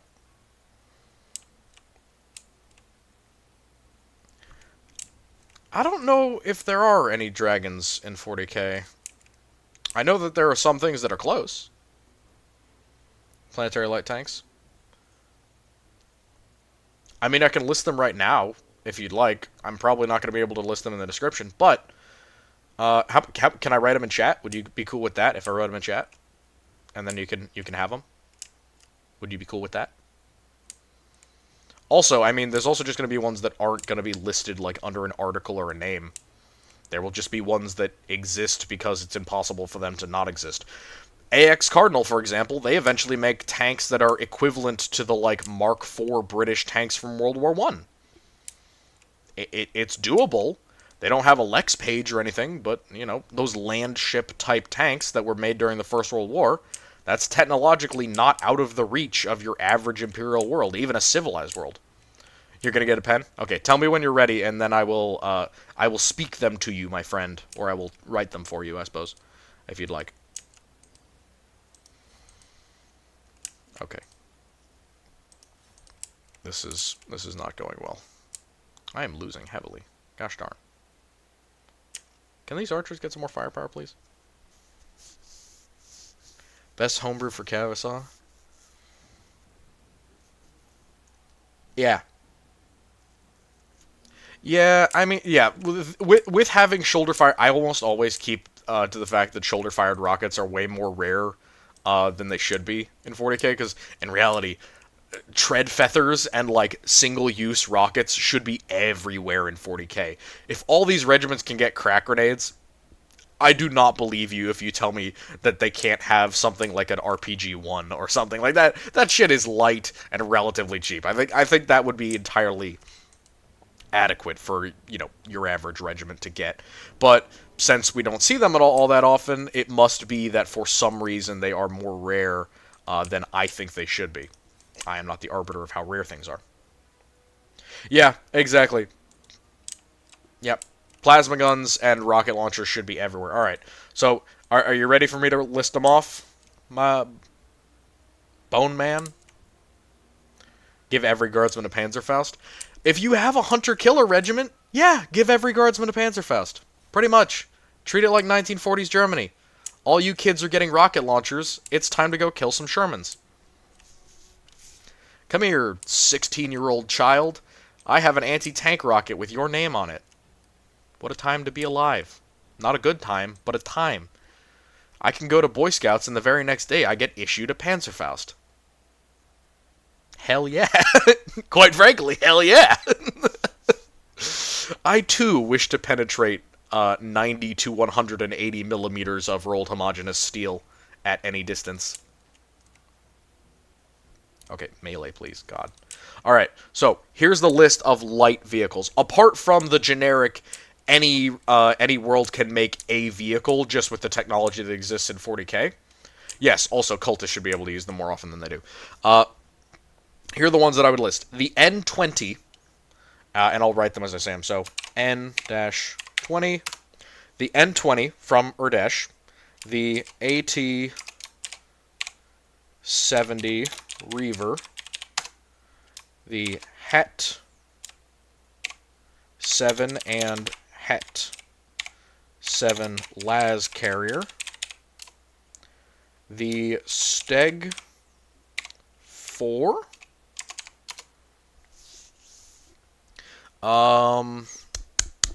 there were some other ones, Chimerax,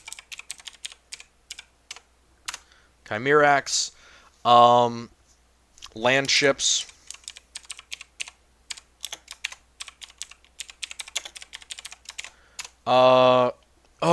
there was another one. There was a tractor. There was a tractor tank. What was it called? Give me a sec. It's on the. It's literally on the Lex page, so I know it's there. 40k vehicles Lex. Astra Militarum vehicles list. I know it's on here. I know it's on here. I know it is. I know it is. I know it is. Siegfried. There it is. Siegfried. Yes, it's the Landcrawler, but it's the tank version.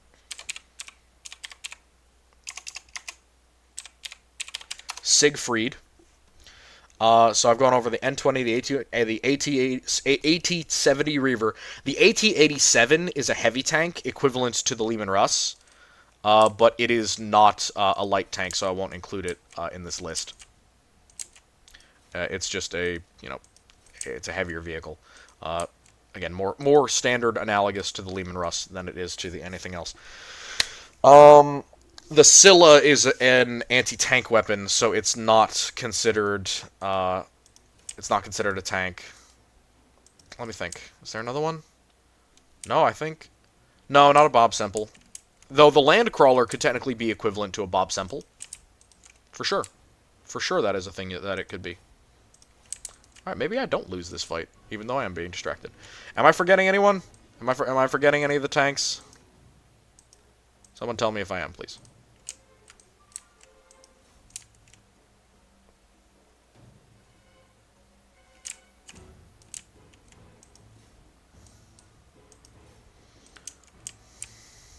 There we go. I win. Whew, that was rough. I lost my elephant. Everything in life is worthless now. But I can take your capital. Chimerax, land ships, Siegfried, Steg 4, Chimerax. Oh! There was one more. The A7V Pegasus. That is an armored car. Yeah, well, that would be the Landcrawler. Or, sorry, the land ship. The land ship would be like the Killdozer type deal.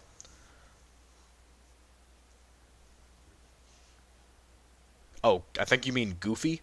Gogify? Gogfii? Goofy. The Killdozer isn't that goofy, man. It's a pretty impressive armored vehicle for one dude in his garage with some welding skills and concrete. I would be proud to make that. Are you kidding me? That shit is insanely heavy. Also, basically immune to almost every single type of small arms. Again, with equipment that the dude bought at Walmart. Home Depot, let's be generous. Some very hateful motivation.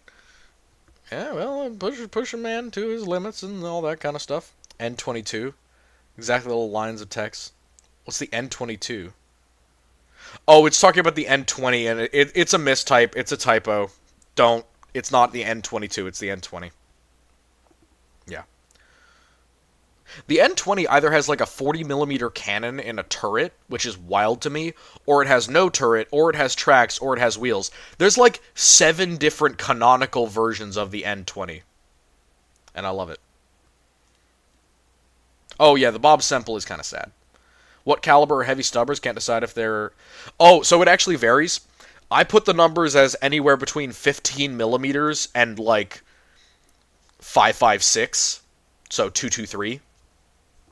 Anywhere between there, so anywhere between like 6 millimeters and 15 millimeters can be a heavy stubber. On the lower end, in the rifle caliber rounds, you get light heavy stubbers and medium heavy stubbers. That just depends on how big, tough, and high rate of fire the weapon is. And then on the upper end of things, you get heavy stubbers, or just heavy stubbers in general. And those can blend in with the types of things like light autocannons. For example, a 15 millimeter autocannon and a 15 millimeter heavy stubber are almost impossible to differentiate, except some of their feeding systems will be different. And usually the autocannon will just have the ability to have shells instead of bullets. That's usually the difference.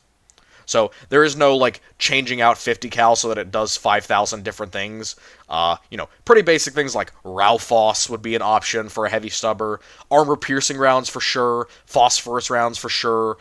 Incendiary maybe. But when you get to the autocannons up to 15 millimeters and above, that's when you really get crazy like shell type stuff. Like you can load up.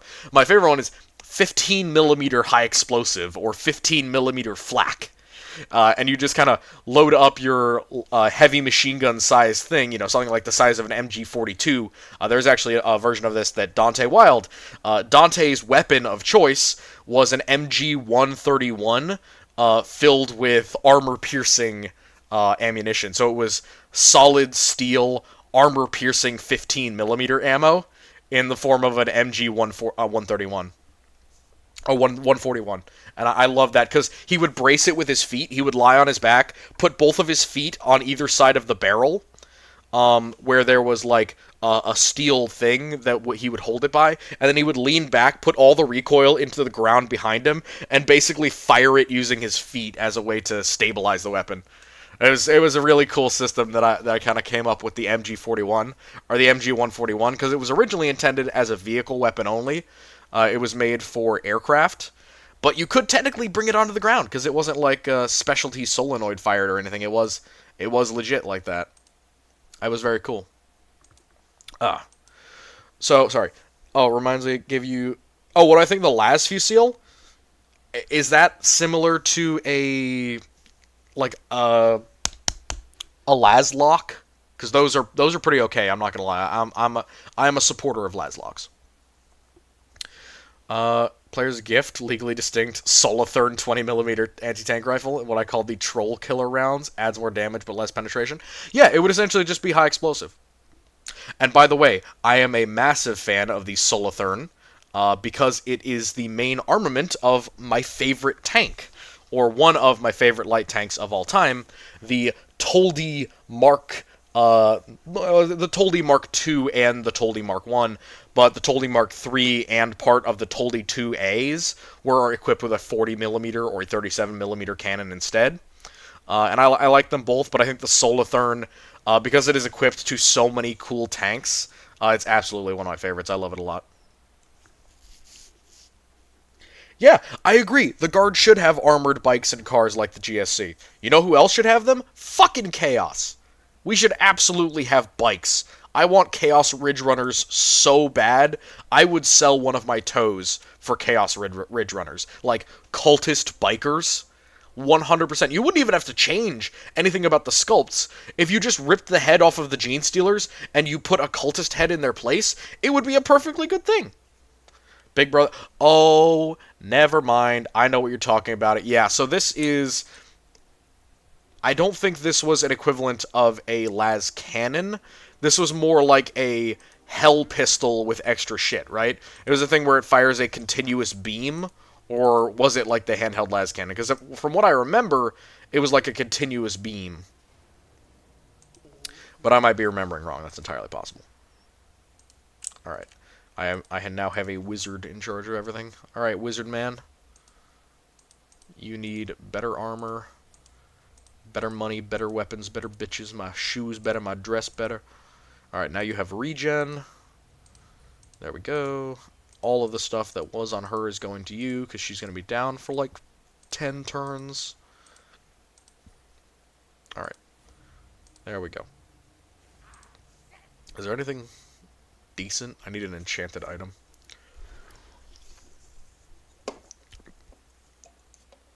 Yeah, vehicles and special targets. If that's the one that fires a continuous beam, the one that I remember, it's not bad. It's kind of like a hell pistol, but just it it's a much larger weapon. Um, I think it also got used by humans as well during the Heresy, if I remember right. Yeah, go ahead. I am here to help people. That's my job.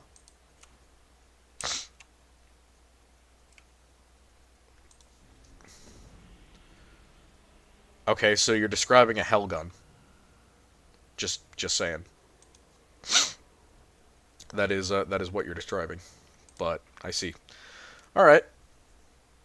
Who am I playing? I am playing a mod. I am playing a modded faction because I enjoy it. I am playing the Scythians. Is that who we decided it was? Yeah, it's the Scythians. Kind of like a Middle Kingdom Persian type folks. All right, I need to heal myself and get some more units. Doo doo. Yeah, we need infantry. Infantry. Infantry.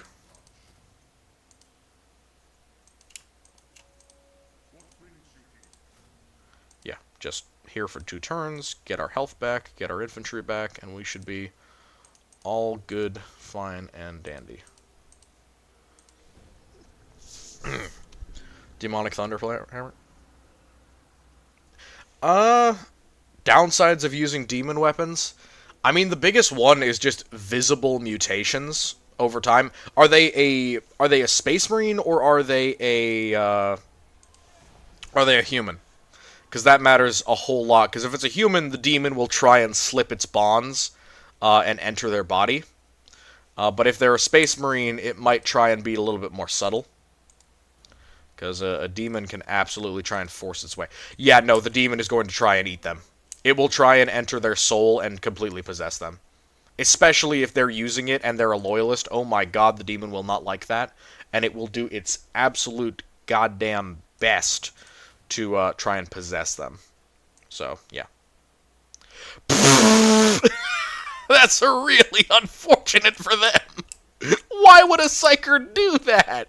They know the dangers of demons. That is the worst possible thing for you. There's a literal reason why psykers don't use any weapons or items related to demons. It's like having an annoying friend in your ear who's way too loud all the time and is just constantly talking to you. That's exactly what a demon weapon would be in the hands of a psyker. No, here's what you should do. Here's what you should do. You should have an IRL punishment for things. You should take like a JBL speaker or like a loud ass speaker and you should put it up to the side of their head during session and you should say, "This is what your psyker is hearing all the fucking time," because that is exactly what that shit would sound like. It would just be constant annoying noise all the time for days and days and days.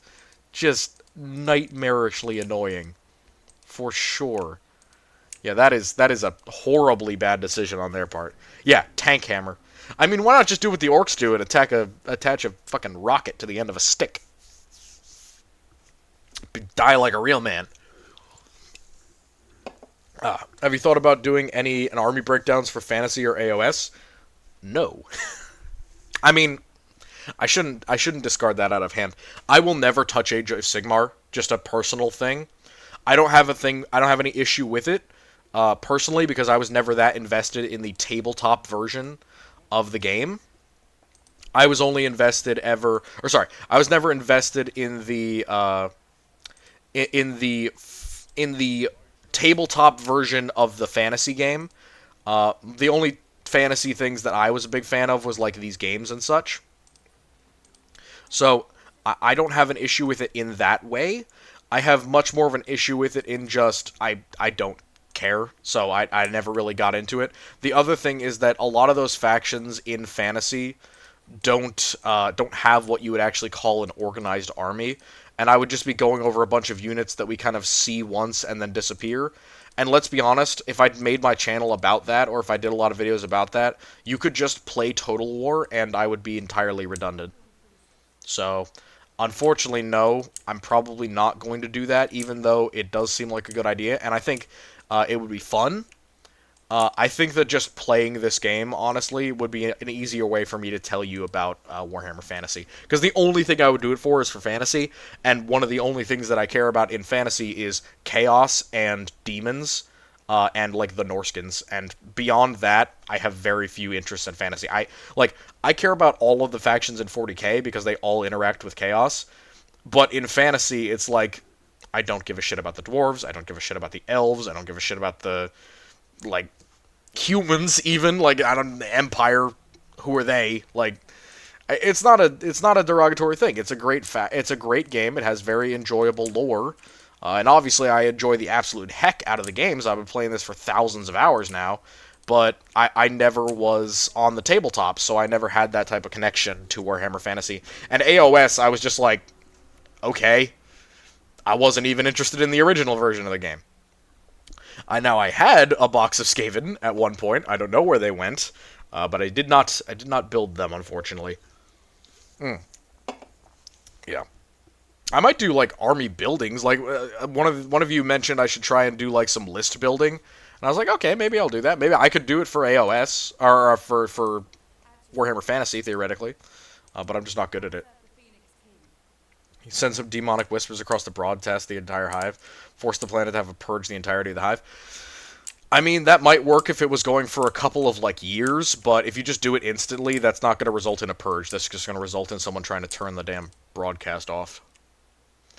I mean, like, even if you were broadcasting some seriously heinous shit, they wouldn't go and murder everyone. That's just a massive waste for basically no gain. And, for almost no threat, what exactly are the Whispers of the Warp going to do over a recording, essentially? Not much. Make people feel uncomfortable? Yeah, sure, but not much other than that. Yeah, baby, let's go. Alright, cringe, cringe. Never a fan of that, but we got it. Alright, gonna get some more archers and some more of these guys. Spearmen are hella useful. Alright. Sorry. Yeah. Oh, yeah. Very well contained, the hammer's well made. Yeah, well, demons have a tendency of breaking out of even very well made things. Thus, they are demons. And the other thing is, if it's like a demon force hammer, especially if they're putting power into it, that's them feeding the demon to make it stronger. So, as they use it, it will become more powerful. Which, will have negative effects on their mental health, or so I'm told. Yeah. That would be my reasoning. I'd say just, yeah, let the demon go for a joyride.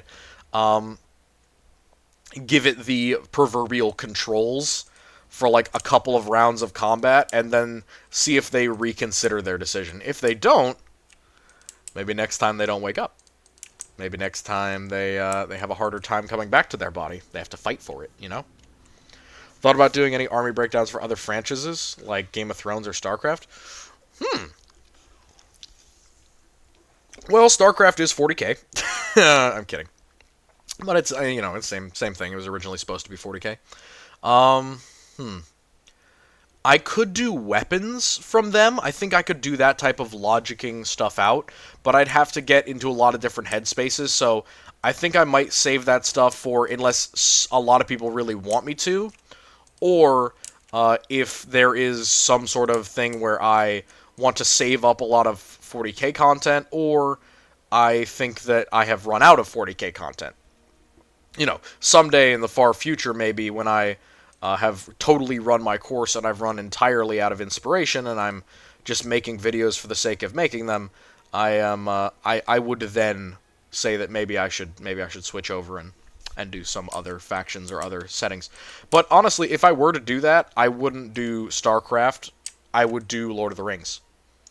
Because, the other thing I would do is I would go into, like, Corrupt Contenders or RPG stuff, and I would start talking about, like, here's how you make a campaign, here's how you do this, here's how you do that, and I would try and do that. And hell, maybe even recording, like, some of the RPG stuff that I do, or, hell, again, if I started Discord with all you folks on it, we could end up with, like, live playing through an RPG game or playing it through Discord, which I think would be fun as hell if I could set that up. It would be nice to have folks who all do this together. It'd be fun. Yeah, I promise you more days off and a new girlfriend and boyfriend. Yeah, I mean, that's both Slaanesh and Nurgle want you to be fruitful and multiply, just in different ways. Um, Personally, I'm not impartial to either. Let's go with that. And Speedy Boys need to be you. And one, the rest of these, and Siege. Pretty easy. Alright, what do we got here? Okay. Sorry. Promising what is off? Slaaneshi Demon and the Hammer. Oh, good lord. That's bad. What level of Slaaneshi Demon we talking here? Because that can either be really bad or just bad bad.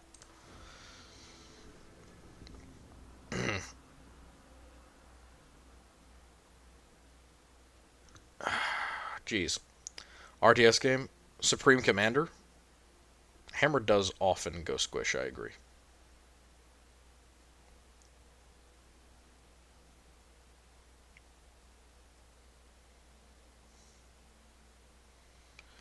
Oh, goodness. Taking a pain in the ass to do this. Migration, please. Alright, I don't like Tic-Tac-Toe. We're going to have to deal with him being there for just a minute.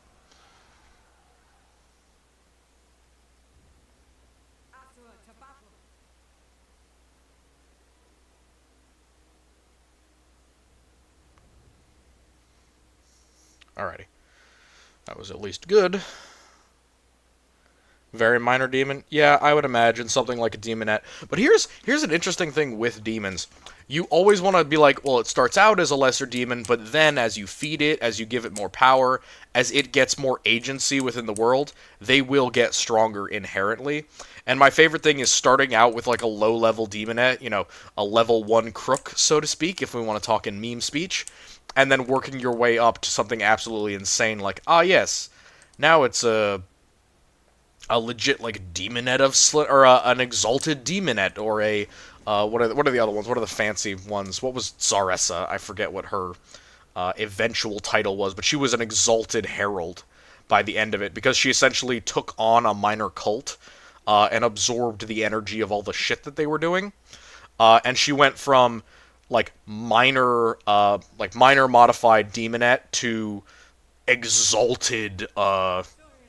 You know, Raptor, it was your campaign. What was Zaressa by the end of it? I forget what I called her. Was she an Exalted Herald? I feel like she was an Exalted Herald. Because she was damn near close to sacrificing you and creating a greater, and making herself into a greater demon. What was she? What did I say she was? I remember that I gave her a title, but I forget what it was exactly. Alright, I would like to get Genie Pants, and more Genie Pants. Yeah, you believe she was also an Exalted Herald? I agree. Sorry for outing you as a player, by the way, buddy. But they know. We've talked about this, haven't we? I don't know. Maybe we haven't. Speaking of which, you got to go back and get your posts done. I see you there. You lingering on my stream and you not getting to your posts. Shame on you, sir. You deserve a day off, honestly. You've been very, very good. So, I can't really criticize you for that. Alright. Public order. Finally. Good lord. Took me long enough. Alright. Try to do away with make the 40k hard sci-fi setting. Ended up creating the original sci-fi whose book I hope to finish one day. Oh, that's nice. It's good to be writing a book. That's lovely. Yeah, no, we haven't. Speaking of which, you should... Yeah, it is a lot of heresy. We need to do that. You and we need to go and write that, or help each other write that, or I want to help you, because you've kept it from me. These are my kids, too. I want to know how their story ends, and I never got to know. I severely doubt that I can win this battle, but I think that I can absolutely massacre Tic-Tac-Toe. So, let's see what Khalid Al-Masari is going to be bringing to the party. Probably some level 1 life magic. Saw the video and was like, nah, you bastard. Yeah, they are my kids, too. How long was that RP thread?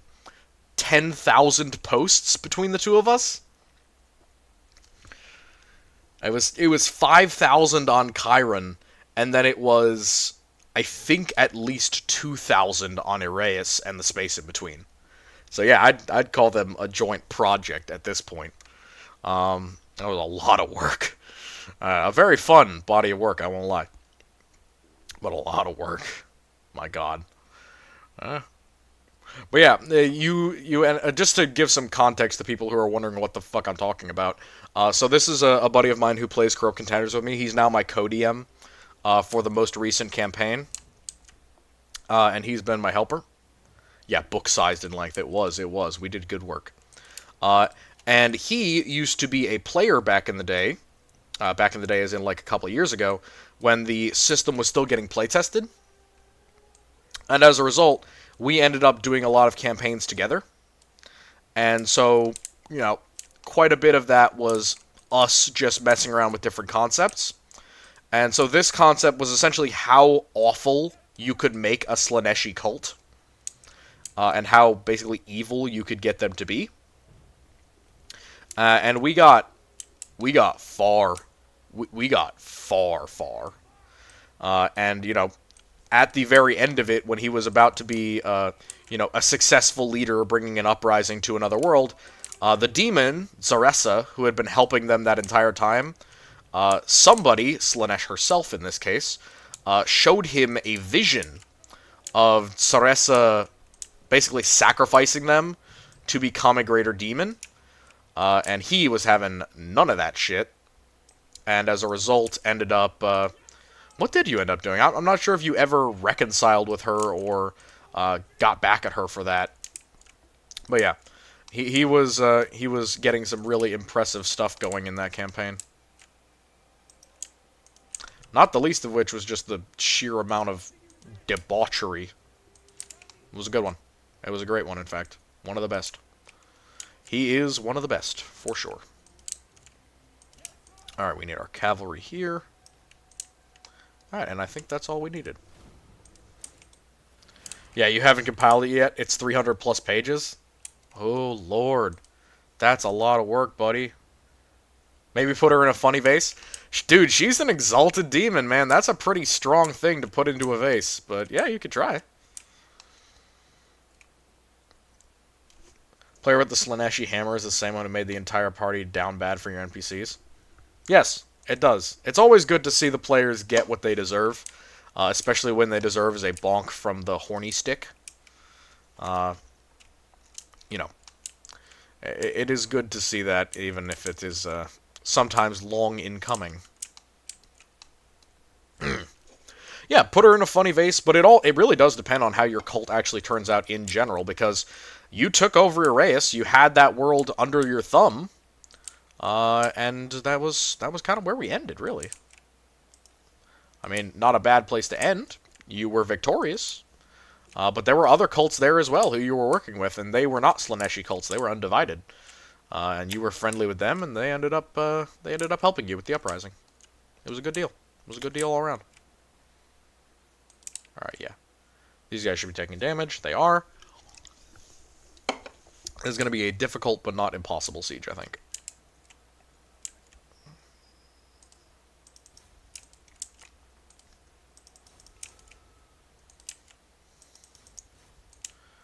Yeah, we're gonna maximize firepower on this one, so that we can minimize the area they get on. Billions strong? No, that is not realistic. Hundreds of millions? Yes. On the very, very big side. The thing with the billion-strong orc force, that would have to include things like Gretchen and orcs who aren't boys, because there are lots of orcs who are not yet boys, in terms of, like, not being fighters just yet. So, yeah, no.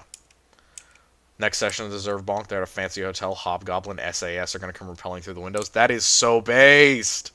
Hobgoblin SAS is one of the coolest fucking phrases I've ever heard in my life. That shit sounds awesome. God, to be a fly on the wall when that shit happens. Hobgoblin SAS. That makes so much fucking sense, too. That is definitely some shit that the Hobgoblins would do. That's awesome. Yeah, 40K throws around the word billion way, way, way more liberally than I would. A billion of anything is just a shit ton. And again, anything that you don't like that is totally illogical, you can always just put it down to good old-fashioned, it's imperial propaganda. Because let's be honest, most of it is just imperial propaganda. Just at the end of the day, most of it ain't real. Hate to say it, but it's true. Most of the Imperial stuff is propaganda, especially a lot of the books for Marines. You know, Marines can never lose, Spartans can never die, that kind of bullshit. Yeah, it's all propaganda.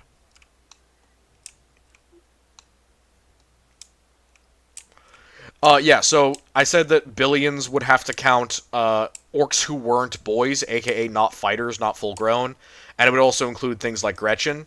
So the idea of a billion boys is probably not realistic, and hundreds of millions would probably be a little bit more realistic, but still insanely large. But yeah, they are massive forces. They do have lots of things that they can do and be supported by, but billions is a little bit much. I would argue a little bit more than is reasonable. Of course the Hobgoblins are arming the insurgents. Is this the Hobgoblin IRA as well? Because I am entirely supportive of that concept. Of the Hobgoblins. Not necessarily of the IRA. I will take no comment on IRA or no. I think it is unfortunate that anything terrible has occurred in Northern Ireland from the 1960s onward. Maybe 30-40 minutes left and then I'll go record my vid. Alright. Hey, big guy, you can cast Doom and Gloom on them. Thank you.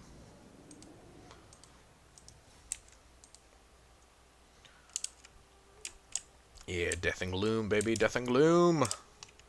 Good picks. All good picks. Yeah, see, we're doing well. I think they had my defensive structure wrong here. I think they got me wrong. I think I got this in the bag. Maybe not in the bag, but at least I think I got this. Alright, hey, Tic-Tac-Toe, how about you just, like, chill for at least, like, a minute? Are you gonna die? Probably not. What does this do? Causes minor magical explosion. Can I do it to them? How much damage does this cause? Ah, reasonable damage, actually. I will take it. That is definitely worth. Trees! It grows trees. How could I not love a spell that grows trees? Let's just give him that so he can increase his speed of magic. The Rowan, so it's the Rowan Deepers, or the Roan Deepers. That's what their name is. The Rowan Deepers. Or the Roan Deepers.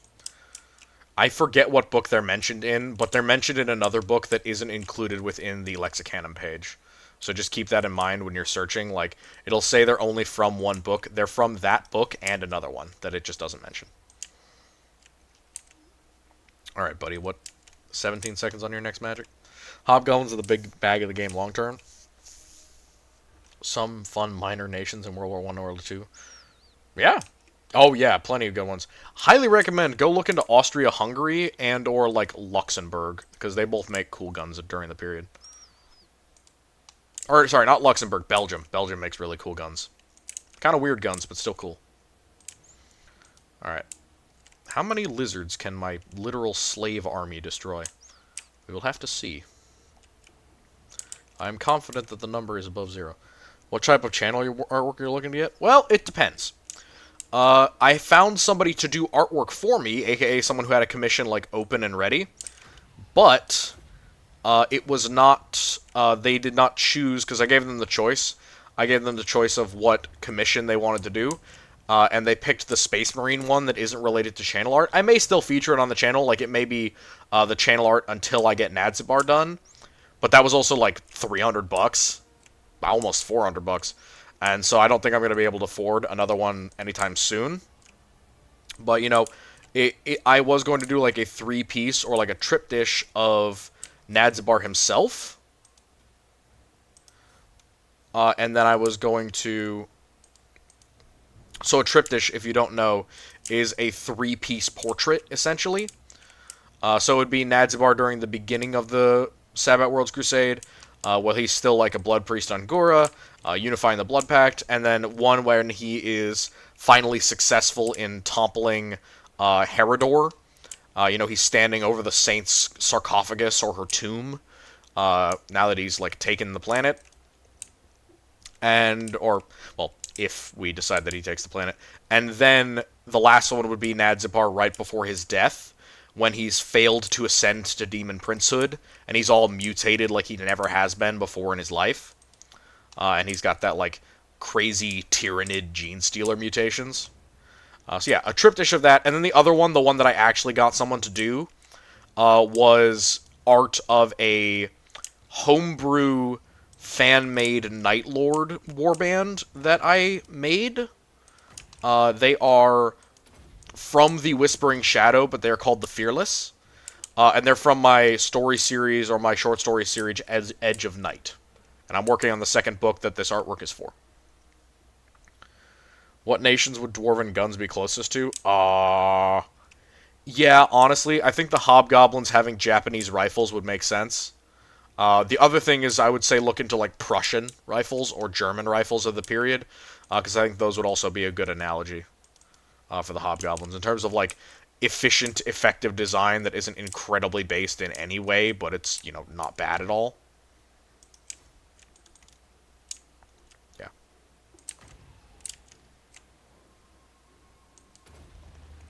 Alright, tree! Boom! I like the tree bomb. This is such a wild spell.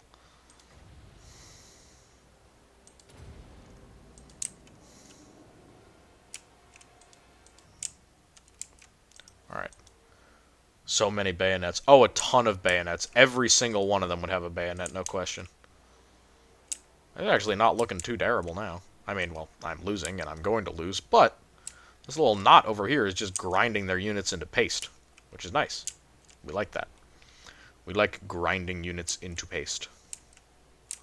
God damn, there's just so many of them. It's like an infinite supply of filthy lizards. A gross and disgusting concept. Have they hit the regen cap? I hope they haven't. Oh, they're close, though. They're, like, really close to hitting the regen cap. That's hilarious.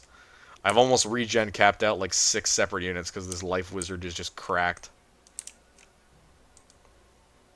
No, you need to go over there, please. Oh yeah, no, I am also a huge Japanese like standard firearms enjoyer. They're just, yeah, I think weird is the best way to describe them because it's not necessarily good, it's not necessarily bad. Their machine guns are French. Their rifles used to be good and then they were terrible by the end of the war because their production went down the toilet. And then they just have a bunch of weird inventive artillery. Like their rocket bombs and stuff like that. Oh yeah, of course. Look, everything needs a bayonet lug, and if it's light enough to be carried by one man, it's light enough to be used as a fucking lance, according to the Japanese army. And let's be real, having it on a longer platform does actually help it be a better bayonet, so you can't really argue that it's making the weapon less effective, like you can with certain 40k bayonets, on occasion. In my opinion, chain bayonets on bolters are the dumbest design ever, but they are very 40k, and I don't hate them for that. I don't hate them for being inefficient just because they're, like, heresy-era stuff. But yeah. As it's a pretty odd design, all things totaled. Alright, can you actually, like, kill some Saurus, please? Because you suck. How are they bad? Their striking range is terrible. Their fuel efficiency is probably going to be shit. You have a bolt weapon. Why are you trying to melee something? You are a Marine. You could probably just punch it to death or use your sidearm. Secondary thing, it has absolutely no ability to duel any other weapon because it is literally like a 3 or 4 inch striking distance. So it would be shorter than the average combat knife. So that's why I don't like the chain bayonet on the bolter. See, it's different if they had a chain knife. Chain knives are cool because chain knives are not designed for, like, dueling or anything. People pretend that you can use the front of the bolter and use it like a dueling weapon. It doesn't work like that. And, you know, even in, like, the Horus Heresy animations, they have a dude, like, running up and trying to, like, fence with this little bolter blade. I'm like, dude, that's literally like a 4-inch striking distance. What are you even going to do against a fellow Marine? You're not going to be able to do anything, basically.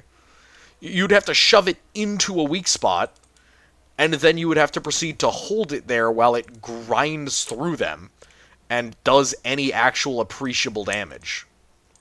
So, yeah. Just not very efficient, as far as I am concerned.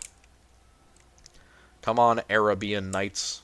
Arabian Nights, like Arabian days. Okay, I will not sing. Promise. Insisted on using their lav gun having a bayonet despite them being Uzi-sized. Yeah, same thing there. Tiny little needle bayonet is not really the look. It's good and scary looking to the average Joe. Yeah. Yeah. It being mean and scary and possibly being useful against big enemies that will try and, you know, throw themselves at you, and you just need a melee weapon right on the front of your gun, sure, but apart from enemies that literally are so brain dead that they attempt to, like, body slam you to death, the chain bayonet has very little use. Again, chain daggers, different thing, but chain bayonet, yeah, no, not all that useful. Alright, how many of you can I kill with this? I assume quite a few.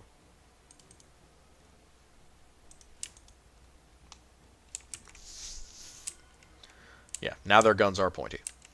Very correct. Very, very correct. Okay, 5 seconds, and then I get one last hex. And I think I'm going to use it to break this unit. I'm going to try. Not pencil bayonet, full-size bayonet. They already have bad accuracy. It's a fucking Uzi.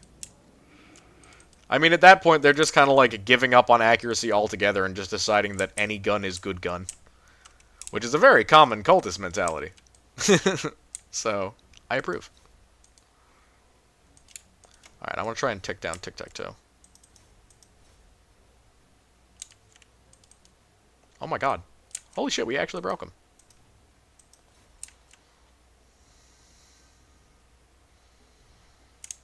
Nice. That rolls disagree. Yeah, see, I wouldn't, like... There's certain things I wouldn't put past them. And I would say, like, you could try really hard with those. And you'll eventually do something. But, in terms of, like, actually using them as either a functional bayonet or a functional submachine gun, I think it would suffer debuffs in, like, both directions. Which would be pretty bad.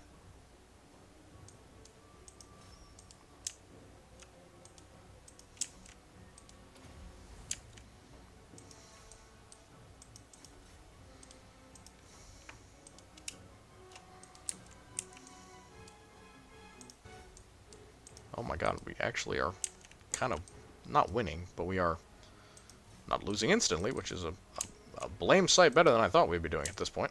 Alright, well, there we go. Valiant defeat instead of a decided defeat. At least we absolutely butchered their armies. That works good. I'm on board with that. 104 kills. Good job, Khalid Al-Masiri. I'm sure when the lizards eat you, that will be a consolation. The dice gods have blessed them.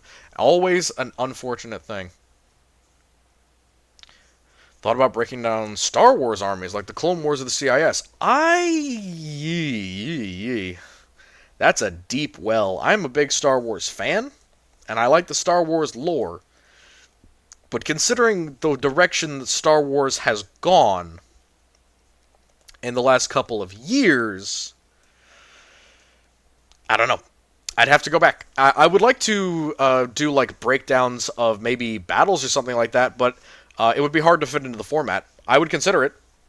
it would definitely be one of the first things that I would do an armory video for. Maybe even like a one-off.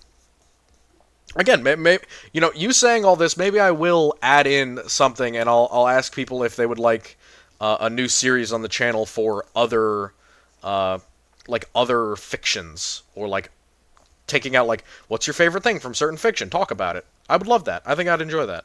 That would be cool. But I'll put that up as a vote after this next video. Don't think chain bayonets were purpose built for anything but for killing the alien horde that is running for you after you run out of ammo. Yeah, yeah. I mean, combat knives are a thing. But if that's the case, why do bolters not have normal bayonets? Like, it doesn't need to be a chain weapon, really, after you run out of ammo. And the unfortunate thing about chain weapons is they run out of fuel as well. And with a weapon that small, the fuel reserve for the chain is not going to be insane. So, oh yeah, no, I know that they do, but I'm saying why pick the chain bayonet over a regular bayonet if that is your goal? If your plan is to never be unable to kill while having a melee weapon, why pick chain over like a bigger, stronger, more stout bayonet? And the bolter, by the way, is absolutely actually, hold up, I may have just answered my own question. It's because the bolter is shit for hand-to-hand fighting. It has no momentum or like angle at which to hold a bladed weapon. So hold up, Guntuna. You may have just actually popped that in my brain. That may be the reason why chain bayonets, and very few times you get regular bayonets, and more times you get combat blades, because the bolter is shit at hand-to-hand combat fighting with standard bayonet tactics. So having a weapon that requires no angles and no momentum to do a lot of damage, that might literally be the only reason why chain bayonets. God damn, I hate that my brain just went on that mental journey. But you are right, Guntuna. That is, I almost called you Goon Tuna. Guntuna. That is a solid reason why you would have chain bayonets over regular bayonets. Even though they do have regular bayonets, they also tend to favor just combat blades. Goo Tuna. Yeah, I know, man. Like, that just gave me a little, like, Jimmy Neutron brain blast. I was like, damn, my brain. Gears of War is dumb? Yes. You are Goon now? Okay, that works. Speaking of lucky dice, crit success for requisitions of Meltagun, despite telling them they needed to create a crit for it. Cringe. Cringe Meltagun. I'm over here plasma gun supremacy. I'm kidding, I like them both. Yeah, it does. It makes perfect sense now. Oh my god, I wish that you didn't make that mental leap, because that was a really good one. Oh man, my brain hurts. Damn it all to hell. Yeah, a lot of Gears of War stuff is dumb. I watched recently, I was watching through somebody, like, trying to make sense of all of the different Gears of War lore, and I was like, oh, so that's why this game fell off. Because it makes no fucking sense. Then again, plenty of people play video games that don't make any sense. Call of Duty makes no fucking sense anymore. I don't think it made sense after, like, Advanced Warfare, and people still play it somehow. No idea how. Couldn't tell you. But yeah, that's solid. Think of bolters a lot on account of me not liking Marines much. Only heavy bolters. Yeah, solid. Solid. Honestly, heavy bolters and autocannons. I know you're a supporter of the heavy bolter over the autocannon. I'm a supporter of the autocannon over the heavy bolter. It's kind of a Montague and Capulet style deal.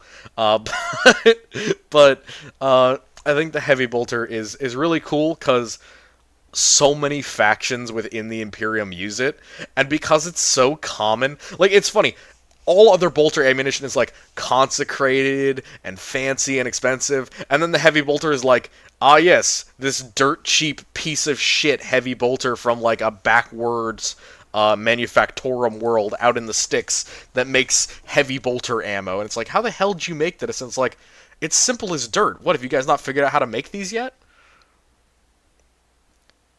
Oh, yeah, fair. Power weapon bayonet be more useful than a giant shovel? Than a giant bayonet? Not technically. I mean, not only do power weapons also require power, like the chain weapons do, and they require more of it, You would also not want to waste the technology of a power weapon on a bayonet. How common are Ogrins in 40k? Abhumans in general make up, in my opinion, less than 20% of the population on any given world, unless it is a world that is essentially in the path of chaos corruption. Because chaos corruption is one of the big things that can buff the number of mutants on a planet. And the other thing is you can selectively breed mutants into the population. You might ask, why would they do that? Well, humans, because abhumans are stable and they can reproduce, theoretically they could reproduce with humans. Not saying all of them can. Ogrins, for example, maybe can, maybe can't. I think probably yes, but it would probably be kind of dangerous. You'd need medical intervention. You wouldn't just do it naturally. So it's kind of like that liger or zebra thing. It probably wouldn't be full-on sterile, but it would at least be kind of malformed or it'd have to be taken out early. So I think they don't make up more than 20% of any of the population on your average Imperial world. But then, on top of that, there are worlds that will selectively breed for them, if they're like mining worlds, or if they're planets that have a very high, density of air or anything like that. And then there are planets that are, I don't want to think about human or Ogryn breeding either. Yes, it would hurt. Yes, I'm aware. I'm not talking about it. I didn't want to talk about it, but it made me think about it. Yeah. Chainswords need fuel and power swords need batteries. Correct. Why worry about armor when you have a lightsaber? Because lightsabers don't penetrate all armor instantaneously. Or, at least, power weapons. You should go watch my power weapons video, because it tells you in the first 5 seconds that power weapons are not lightsabers. And they work on different rules. Not meaning to be mean or anything, I'm just saying that that's an interesting thing that you should check out, because there's a very interesting distinction between the two of them. But yeah, I don't think it's more than 20%. There are some worlds where it's 100%, but that's like the place where the abhumans came from, where they were able to breed into the human population. Most of them would think a heavy bolter and have greater penetration than the weaker punch compared to the autocannon relative to similar size.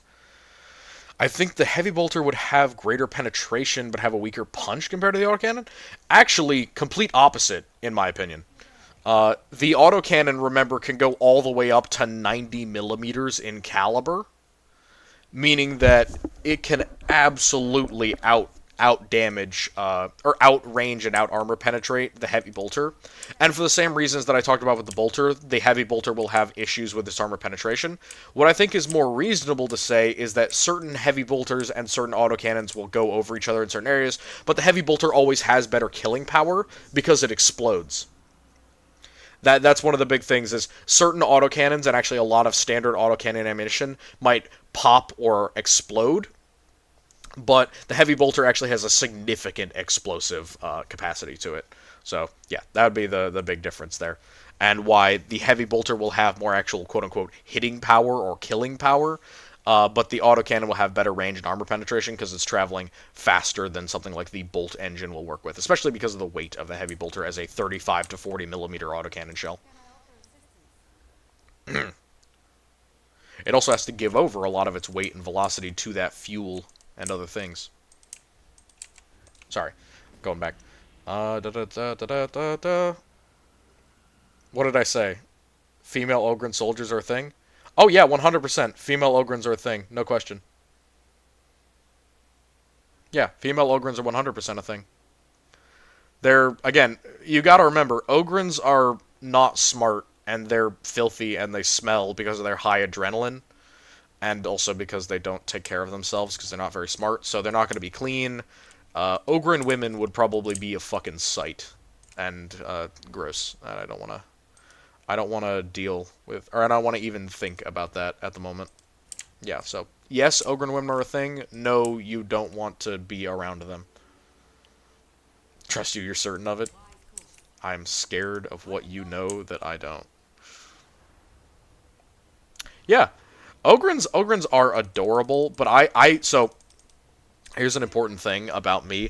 I really hate the lore that says Ogrins can't really speak well, because Ogrins have to be able to talk in order to do work. Like, that's really something that bothers me a lot of the time, because they have to be able to talk to do work. Because otherwise, they just wouldn't function in Imperial society. Think about it. If you had a soldier who literally just can't say anything, doesn't know how to speak, doesn't know how to do English, maybe says like one syllable words.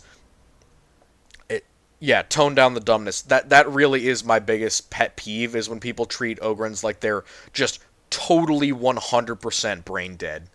And I'm like, they would not be able to function whatsoever as they do within the Imperium if they couldn't speak Low Gothic. Maybe like speaking the common tongue of Low Gothic would be hard because they're trying to learn new words, but Low Gothic on their own planet in their local dialect, 100%. They should be able to speak it at least to the level of like a young child. Yeah. Oh, fuck reading level. Like I'm just talking being able to talk.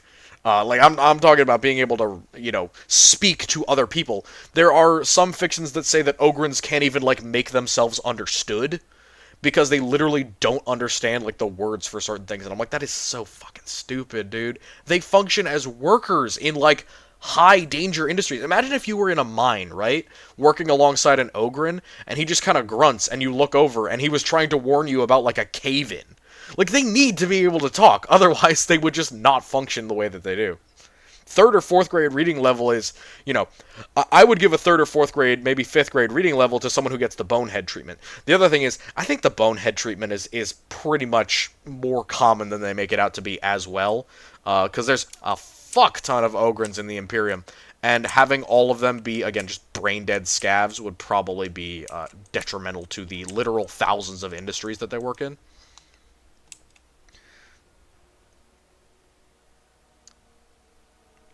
Do. Bonehead implant? Yeah, I agree. Human level.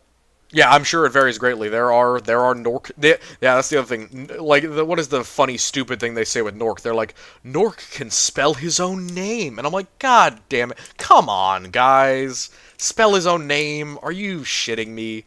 Like, come, like they seriously treat Nork, a dude who's actually a fucking hero.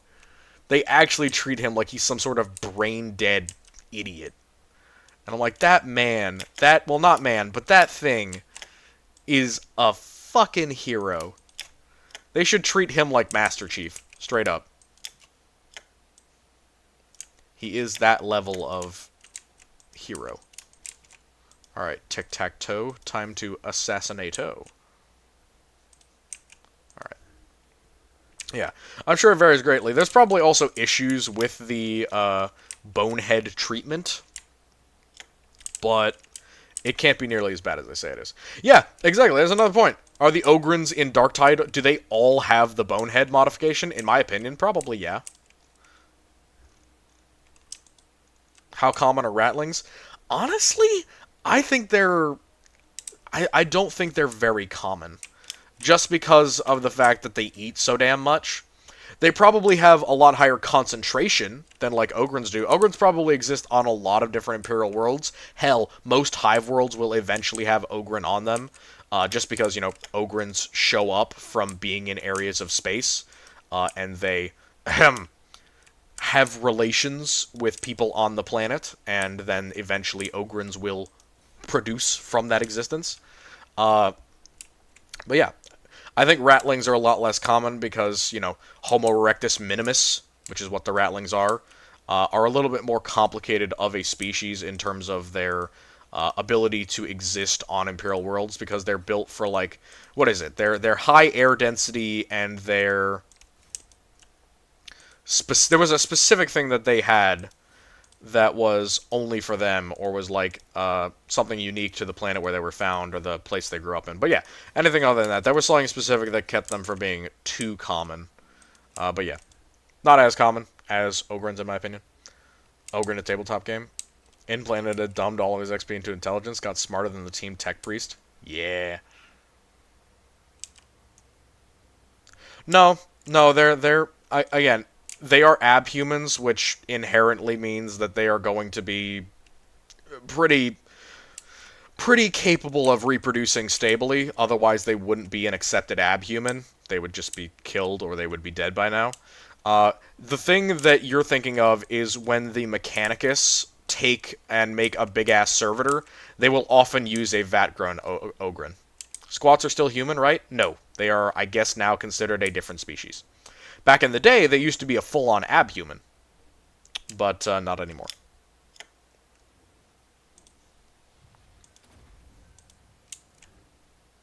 Human compatible? I don't think that's ever been tried. Under the old lore, I think the answer was maybe, but under the new lore, I don't know. I don't know enough about the boys to really define them.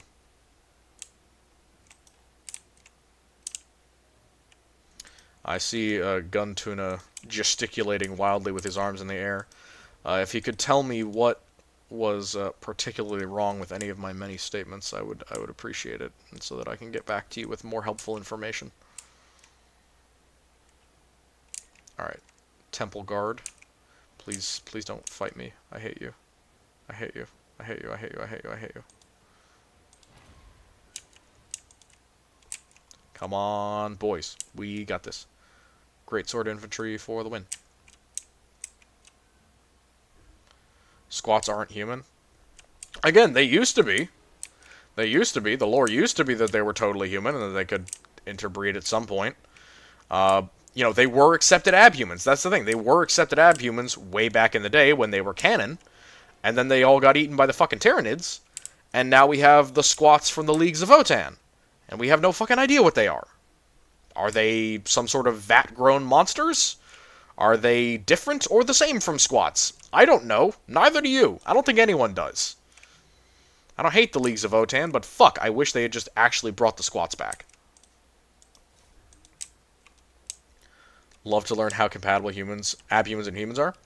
Oh yeah, no, I'm pretty sure they are compatible to a point. Like, it would just require medical intervention for, like, a human person to reproduce with a Ogryn, for example. It would definitely be hard, and it might be downright dangerous to whichever side of that is. You know, if it's... Probably Ogryn woman would probably create more Ogryns, so that would probably be the easiest way to do it, so you don't have a human woman trying to birth an Ogryn. But everything else, pretty much interchangeable. To a degree. There are ones that are going to be better at it or worse for it. And there are also ones that you would or would not want to do it with, because on occasion, things like Beastmen are considered absolutely fucking awful, and they're just, you know, mutate. They're considered more mutant than the rest of them, so they're given a lot less consideration in terms of being actually human. They're considered subhuman, which is not good, and it's very mean, but it's true. Yeah, I don't think anyone is that kinky, honestly, and it... no offense, but it's probably not, like, it's probably someone's kink, but I think it's more likely that it's human men, Ogryn women.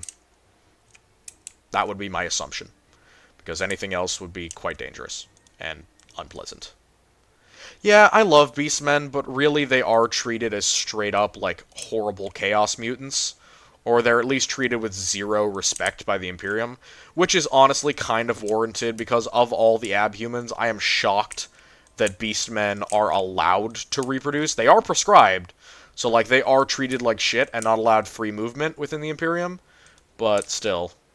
Yeah, I'm because they turn to Chaos like fucking that instantaneously, basically. So I'm surprised that nobody's prescribed them, or kind of, you know, called for their destruction. I'm sure some people have, but it just hasn't gone through. Yeah, they don't look at all human. I agree. How advanced the squats seem compared to most humans. I wonder why the AdMech isn't going to war, or at least asking questions. Oh, I'm sure they're asking questions, and I'm sure they're also getting shot for asking questions, because for as far as I know, the squats kill people who try and ask about their new gods. They used to be able to convert humans into Necroid like Cyberpunk. I think they were right to... I mean, so it depends. If it turned them into new Necrons using, like, the... What is it? What do they call it? Biotransference? Yeah. If it converted them into new Necrons... Maybe it would be reasonable, but I think the idea of the Necrons just creating new Necrons by recycling the old engrammatic knowledge of Necrons makes more sense. So, I don't know if they were right to retcon it, maybe they poorly retconned it, but in either way, I don't think that's a piece of lore that was all that pivotal. They have STCs. Pariah's Alistair. I can still do that. Not sure what you're referring to. If you're referring to STCs, yeah, that's pretty much what the giant heads are. They're like the old AI STCs. They're fucking crazy. Don't know how those haven't fallen to chaos. Really would like to know about that.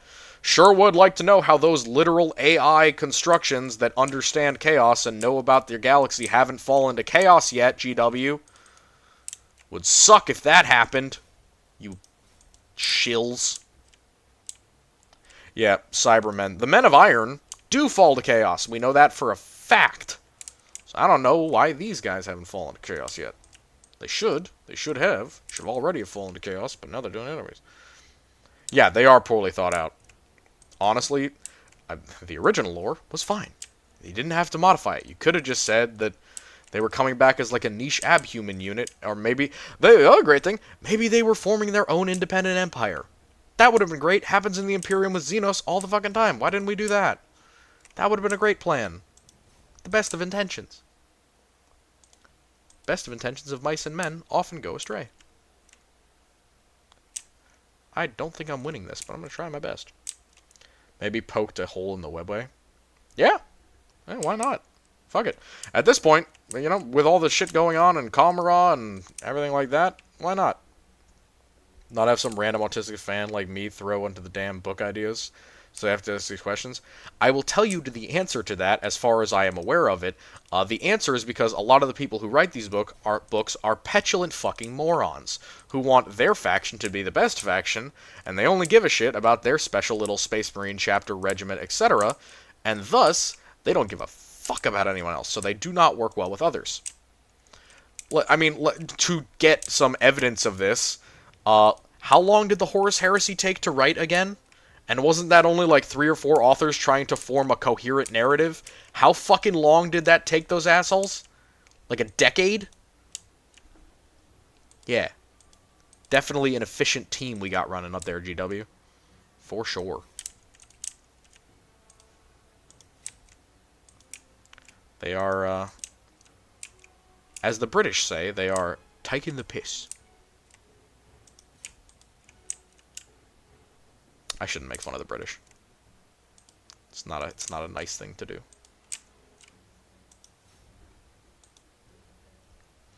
Knows the AdMech lore and find a way to kill Call for heresy. I agree. Can we shake hands on that? Call getting shot in the back of the skull for heresy. Didn't some Sakarans actually try to kill Call, and they just got absolutely obliterated because he has plot armor? I feel like I remember that. They tried to kill Call for heresy, and then he got obliterated. Biased and erase the Marines and just have Garden Sisters. True! Let's just go back to Starship Troopers, the old-fashioned days where it's like, only the humans stand between eradication and death. Yeah, Call would have died millennia ago. Call would never have been born out of the vat that he was apparently born out of some fucking how. Yeah, it's just not gonna happen. Unfortunately, yeah, like that's the thing. I really want to know, who's a Call fan? Does anyone here know a Call fan? Anyone here know anyone who's just like, man, of all the characters in 40k, I just love Belisarius Call. What a character! What great traits he has! What good thing! The best information, the best, like, approximation of that I've had is one dude I knew who was a Necron fan who said, well, I really like him because he's a friend of Trazyn, and whenever Call is on the screen, Trazyn gets to come out. I'm like, you are literally brainwashed by lack of content. You are literally brainwashed by lack of content. Wake up! Wake up! They're playing you for a fool! They're playing you for a fool! Can Eldar breed with humans?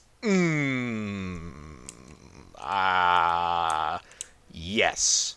I say yes. It's not easy. Because, Jesus Christ, the gestation periods and the cycles for Eldar are more fucked up than basically everything else in the galaxy, but yes, I say yes. Not saying that it doesn't just create an Eldar at the end of the process, but yes, I think so. In my humble opinion, I think yes. In the same way that I think the Dark Eldar could fall to chaos, if they're not careful. But that's a different thing. Honestly, probably controversial.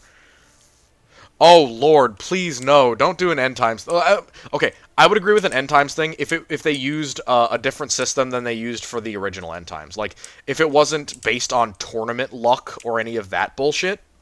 Because for the tournaments, Chaos and fucking Orcs stomped everyone, and then they were like, well, we can't have Chaos win because they're the quote unquote bad guys in our setting. So they just wrote the most bullshit get out of jail free card. Yeah. End times, but actually well made. I think I would agree to that. And it would probably involve every single Primaris Marine suddenly turning Chaos, and then I win. Uh, sorry, I'm only partially joking. Uh, yeah. How does Dark Eldar and Chaos work anyway? So yeah, so here's the thing. Dark Eldar refill their soul, and this is a theory that I'm applying to you know who.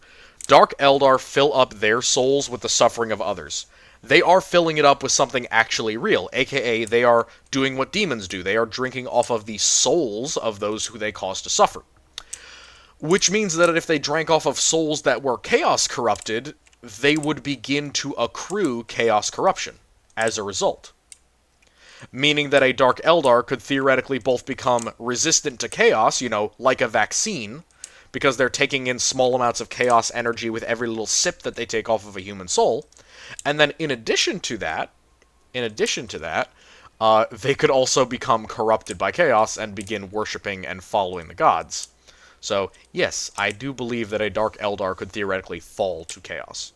While you would just have to force an Eldar to serve chaos, which would be hard, but if you had their Soul Stone, not impossible. That would kind of be the whole linchpin of that. You'd need their Soul Stone.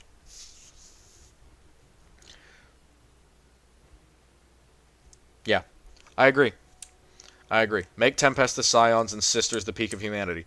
And the flip side of that is that my super heavy elite chaos troops now way more deadly, which is kind of the point. I don't know if I've mentioned it, but chaos heavy troops or chaos heavy infantry, like the Death Brigadiers, are literally. Yeah, I can't wait to read that play out either. But Death Brigade is literally my favorite unit in all of 40k. Like, if you were to ask me, what formation do I like best in all of the setting, the answer is the Death Brigade. The Death Brigade are so fucking based, because they are literally Chaos Scions. And they're so good. They all have, like, hell and plasma weapons, and they're all just absolutely fight to the last man forces. They are unbelievably disciplined and tough. And I love them. Tech priests are commonly born advanced with some knowledge, put them into them from... Yeah, see, here's a question. I was going to ask that.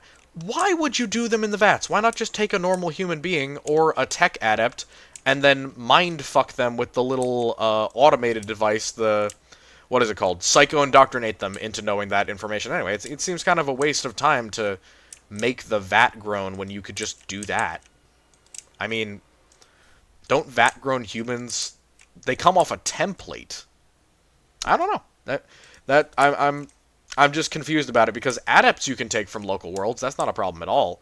But it seems like tech priests, I don't know, would they come from other worlds? Would they be kind of vat grown like that? I don't know. I think it's a reasonable question that I have.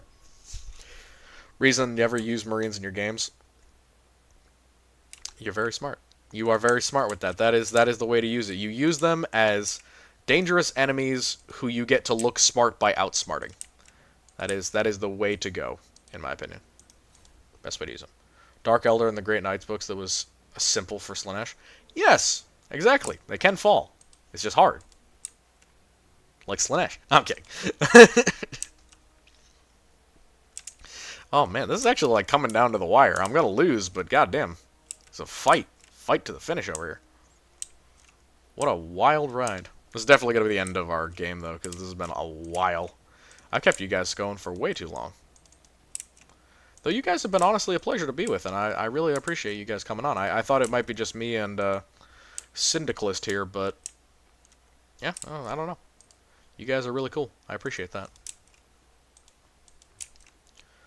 It's quicker, and you can more easily indoctrinate them if their indoctrination cannot be undone. Fair point. Fair point. Would make sense. Yeah, but hold up. If that's the case, then how do you get Chaos Tech Priests? If their indoctrination can't be undone, how do you get, like, Dark Mechanicum Tech Priests? Is that, like, the 1%? Or after the heresy, do the Dark Mechanicum just forego the whole loyalty mentality thing? Or is it something else entirely? I don't know. Something around there, I'd have to say. Alright, let's speed this up. Alright. GW inevitably makes Space Marines in the setting that can have female Space Marines without banging. Oh my god, I cannot wait for the female Space Marine thing. See, I started boycotting GW, all of their stores, all of their products, everything except for paint. Yeah, that's what I was thinking, Guntuna. I started, well, not officially boycotting them, but at least saying, okay, I'm done, I'm never buying anything else, well over, like, 2 years ago. And I didn't want anything from them. I didn't want to get anything from them. I didn't want to buy anything. I didn't want anyone else to get me any gifts from GW. And that was way before any of this bullshit was going on. And the reason that I did that was because they added in Chaos Humans, but they put them into the Chaos Space Marine faction. So we didn't have a Traitor Guard equivalent, and all the Traitor Guard units that we had were so basic that I knew that they were never actually going to branch out into something special. So, like, when all those human models came out, all those cultist models came out, I was like, that is bait. That's an attempt to get us back in without actually giving us anything of substance or value. They didn't even end the Sabbat Worlds Crusade. They didn't end the Severan Dominant. They didn't end any of the stuff with Chaos Humans in actually official ways. So I was like, that is bait. I'm not going to buy anymore. I'm done, and I finished my collection now. And I have, 6,000 points worth of models all painted and ready to go, but I'm not buying anymore. I have that level of both self-restraint and disgust for GW that I don't feel comfortable even purchasing from them in that way anymore. The only thing that would make me come back would be if Chaos Humans or just Mortals of Chaos got their own faction, like Demons have now. Otherwise, I will not come back to the hobby as far as, like, making models again. I might get, like, individual kits sometime if they're on the cheap or they make something really cool, but no, I will not come back to the hobby. Yeah, Traitor Guard and just Chaos Cults in general not being their own army is heartbreaking, for real. Because Chaos Cults, with the Guard included, would be an insanely cool system, and it would give us options into so much more of 40k lore, and we just know they're never going to do it because they're massive pussies.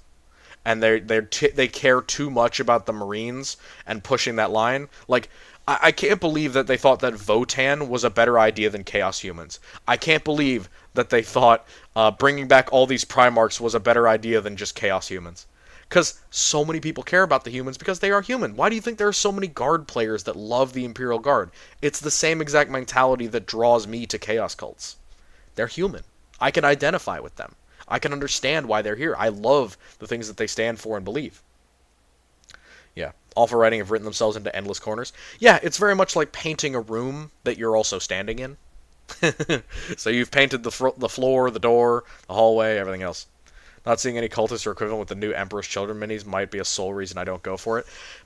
Are you serious? Is that actually... Are there no humans? Like there was... Because when Khorne came out, I was like, oh yeah, cool, some humans, but also some absolutely terrible models for the Khornate faction. I'm not going to lie to you. Their rules may have been crazy, but the 8-bound were dumb as fuck. That whole idea of shoving 8 separate demons into a Chaos Space Marine is literally the dumbest fucking thing I've ever heard. They would just get ripped apart. There's no process you could go through to have 8 separate demons just shoved inside of your body. That shit is wildly unlikely.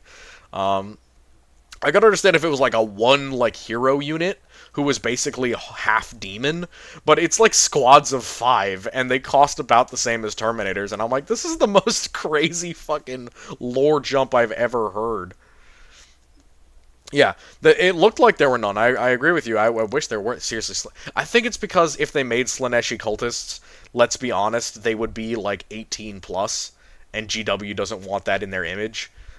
Even I thought that the Emperor's Children models were relatively tame. I was like, okay, so that dude has like an elongated skull, or like some minor mutations or some flaying or things that are like pierced into. I'm like, this is not. This is like Emperor's Children during the Heresy. Like, they've barely gone down the path. This is like 10,000 years later, guys. They've been body modding themselves and being debauched, insane bastards in the warp for 10,000 years, and you're telling me the best that this dude has is like a top knot? For real? Like, fucking, I don't know, man. Maybe I'm just crazy. Maybe I'm the crazy one. But that seemed absolutely ridiculous to me. Especially the Chosen. Oh my god, the like Tormentors and Chosen of Slaanesh being like the least modified people. I'm like, dude, bruh, they need so much more shit on their model. But I like that they have all power weapons, because that was the thing that was big in the heresies. Like, they just all have a whole bunch of power weapons, which is accurate to the Emperor's Children. Yeah. Only way to push the setting forward is retconning decades of lore. I agree. That's why I put my channel in the specific area that it is. Yeah. Yep. These don't look like Emperor's Children. They really don't. They look like a Slaaneshi warband of traitors from a loyalist chapter. I'm gonna say it. Like, I'll say it with my whole chest. These are not fucking Emperor's Children. They're just not. They don't strike me that way. Again, it might change my mind. I haven't looked at the rules yet. That might make a difference, make up for the models. But at the moment, much like the World Eaters, I'm excited by the flashy lights, but I'm a little bit disappointed at the end of the day. So, with that, we've reached well past our 10 p.m. streaming time, so I will end it here, and I wish you all a lovely good night.